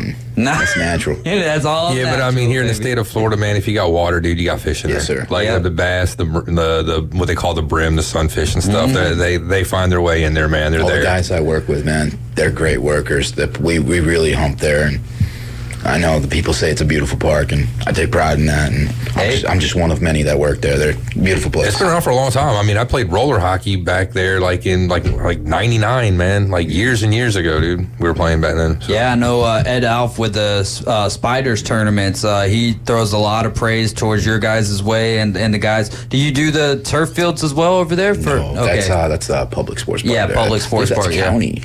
Oh, okay. County takes care of that. Well, they do a great job over there. You guys do a great job with Frank Brown Park, and I'm sure all the athletes and coaches and families really appreciate the work that you guys do, especially when y'all are humping it, as you say, whenever the rain comes in and y'all find a way to get those games in. Because unfortunately, last night at Frank Nelson, we weren't allowed to have our flag football game due to the field maintenance and whatnot. And then I drive by and there's guys out there playing soccer. So That's brutal. It is what it is. Hey, it's the world sport, so you got to let them play at that point. We left off talking about UFC. It's cross country with a ball. My bad. Cross country with a ball. Thanks a lot, Adam Goff, our friend AG, but that was his analogy to the game of soccer the other day in our chat. So, which soccer for me, especially as I've been doing this, and the more that I'm around Max and stuff, soccer has become and you're a big soccer guy too. Yeah, I like watching that too. Yeah. I think it's a real. The more that you learn the rules, once you kind of get acclimated to offside, soccer is a cool sport to watch. Yeah, no doubt. I think a lot of people it's the rule thing. Same thing with hockey. Yep, exactly. Same thing with hockey. All right, left off talking about UFC 303. We've made 3 picks to this point. You've got the Gary MVP fight. You've got Macy Chassin. Every time I want to say Chiasson. So she's going to be fighting a Brazilian Silva. Then we just picked the Anthony Smith and Dolidze. Close enough. Yeah, close enough. And we're moving on to Brian Ortega and Diego Lopez here. So that's going to be another American versus Brazilian here.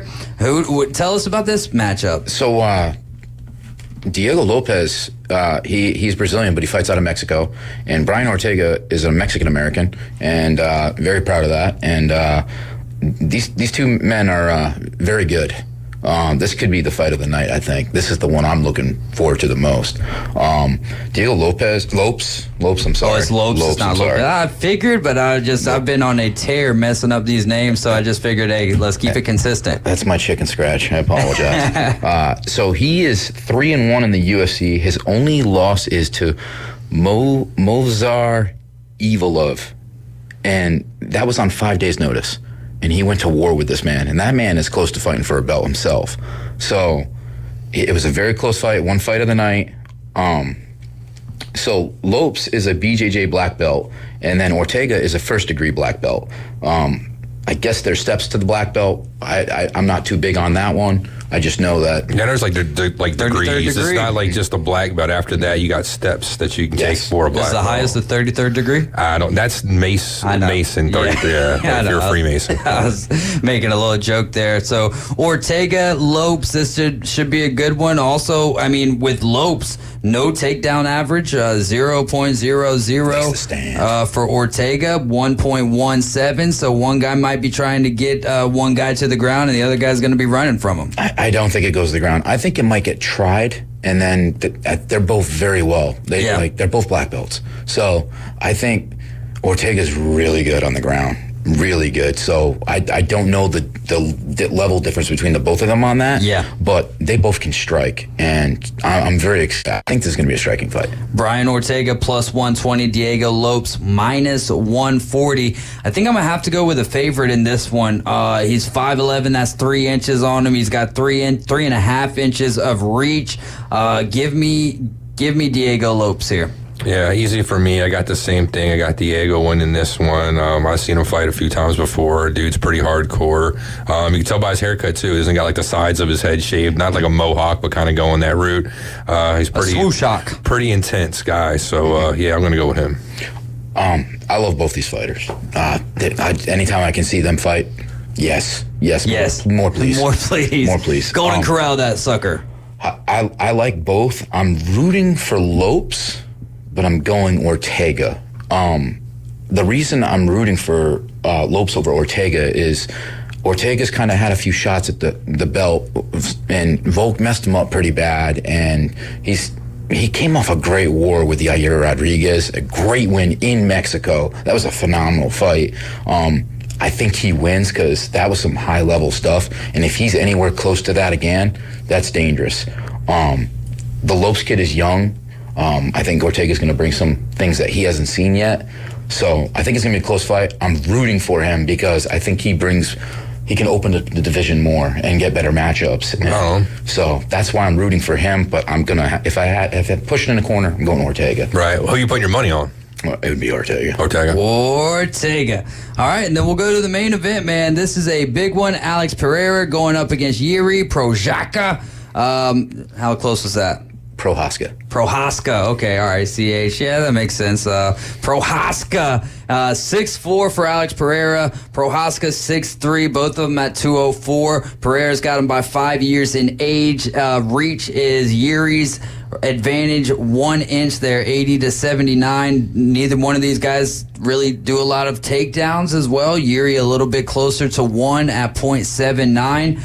Break this one down for us. Just a quick note on that last fight. It was supposed to be at 145. It's at 155 now. Oh, okay. I don't know what happened. I still haven't had time to look into it. I have no idea why, but it's at 155 now. That's better. That means they're not going to be dehydrated. We could get a war. So that's great. So breaking down the final fight, they've already fought. Pierre knocked him out. If Yuri comes at him the same way he did last time, it's Ortega was at 151 and couldn't cut down to 146. There we go. So there we go. Probably a great decision. Save the fight. Let's go. Yeah. Yes. For sure. If Yuri comes at Alex again like that, he likes to just swing wide and leave his chin open. But Alex has proven that his striking may be the best in the game. The powers to go along with it, very sophisticated.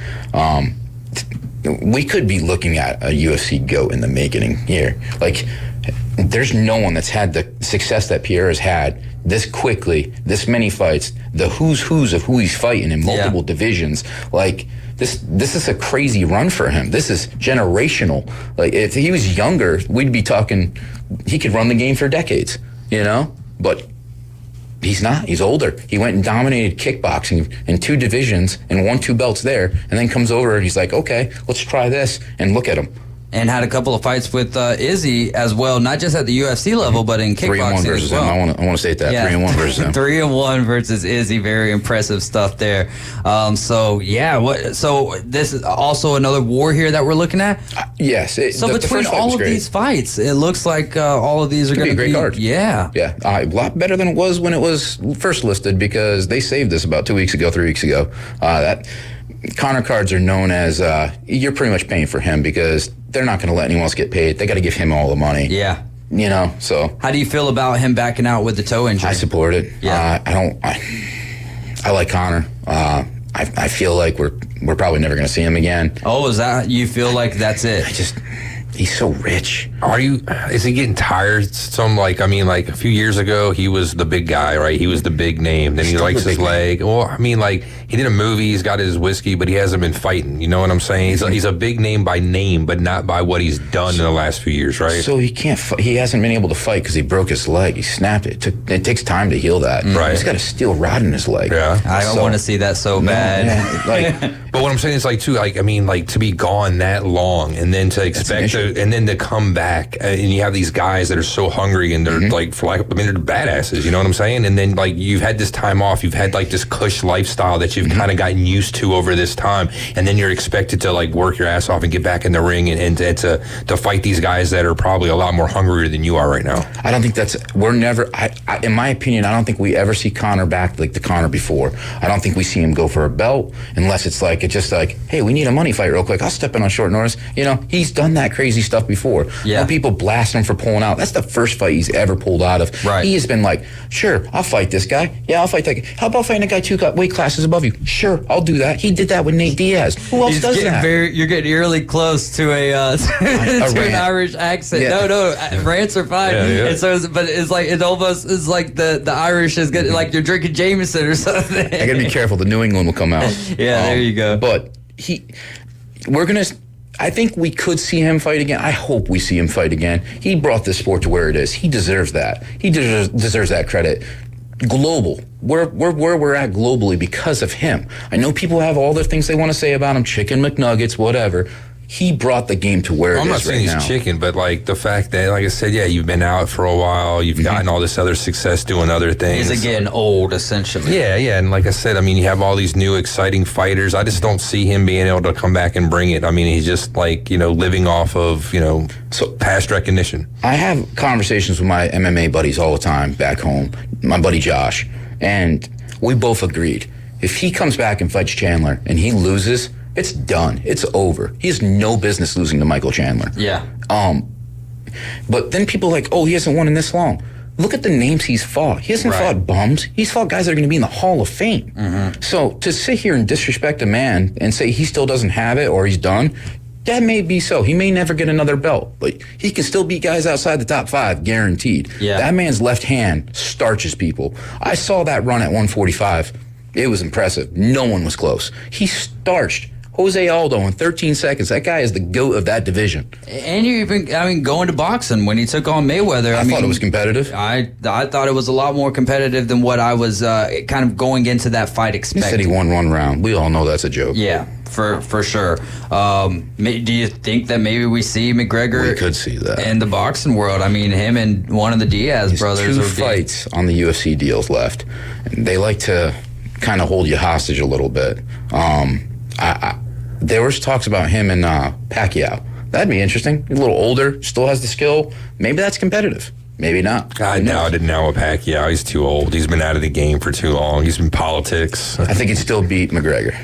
I mean, maybe straight boxing. Straight boxing, yeah, maybe so. Because, I mean, he's got the skills, and if you're going to score it the way boxing should be scored, I mean, that's the same way, like, of course, Floyd Mayweather's going to beat a guy like that. That's how Floyd made his career, was the technical side, not being a power boxer, not knocking people out, not being ferocious, but just by being technical. 2 minutes left here. We've gotten off of the UFC 303 main event. We have spent an hour talking MMA here, all thanks to Johnny Yankee Seed. 850-215-6290. If you do have any questions before we get out of here. Alex Pereira, Yuri Prohaska. Plus 125 for Yuri, minus 150 for Pereira. I'm going to go with the champ in this one, man. I think that his style is going to be more beneficial. And like you said, if he was younger doing this, we might be talking about a future GOAT of the sport. Yeah, I go Pereira too. He's got the belt. He's already won this fight once before, so he's already been there, done that. So I think it should probably be a good fight, but I think he'll win. And he's fighting with magic as well. So. Exactly. Yeah, that's a crazy take. I love it, by the way. These guys are characters. I'm going with Alex as well. I'm hoping Yuri switches it up. I saw some tape where he had a guy mimicking Alex. That's great. That means you're going to protect your chin. If he comes in swinging wide, he's going down again. So I hope he goes a little grappling. I'd like to see that new black belt that Alex has, because I don't know if he's a black belt. Oh, all right, man. Well, we will find that all of this out and how it goes down tomorrow night. Don't forget to keep your eyes on the prelims as well as the 2 guys that Johnny Yankee Seed mentioned, Peyton Talbot and Joe Pfeiffer. So keep your eyes on those. Keep your eyes on the fights. Johnny Yankee Seed, thank you so much for stopping by and talking some sports with us, specifically UFC and the MMA. Can't wait to have you back on with us in the future as well. Sir. All right, and thanks to Ryan Broninger, our guest from Tex Ags. Y'all go follow Tex Ags on Twitter. We're going to be out of here for the day. Don't forget to listen to the Braves game. Listen for the keyword. Text that keyword in when you hear it along with your name. We'll see you guys later. Have a great weekend. Be safe out there. Jesus loves you. So do I.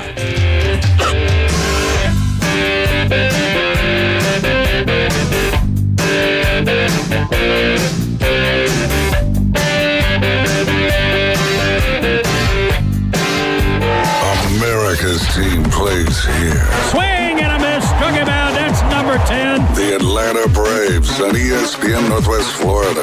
Charlie Morton, Max Fried, and Chris Sale lead the Braves' dominant pitching rotation. That's 18 up, 18 down. Sponsored by Panama City Toyota, LS Agency Insurance, Bestway Portable Buildings, PCB Hobby, and ESPN Northwest Florida.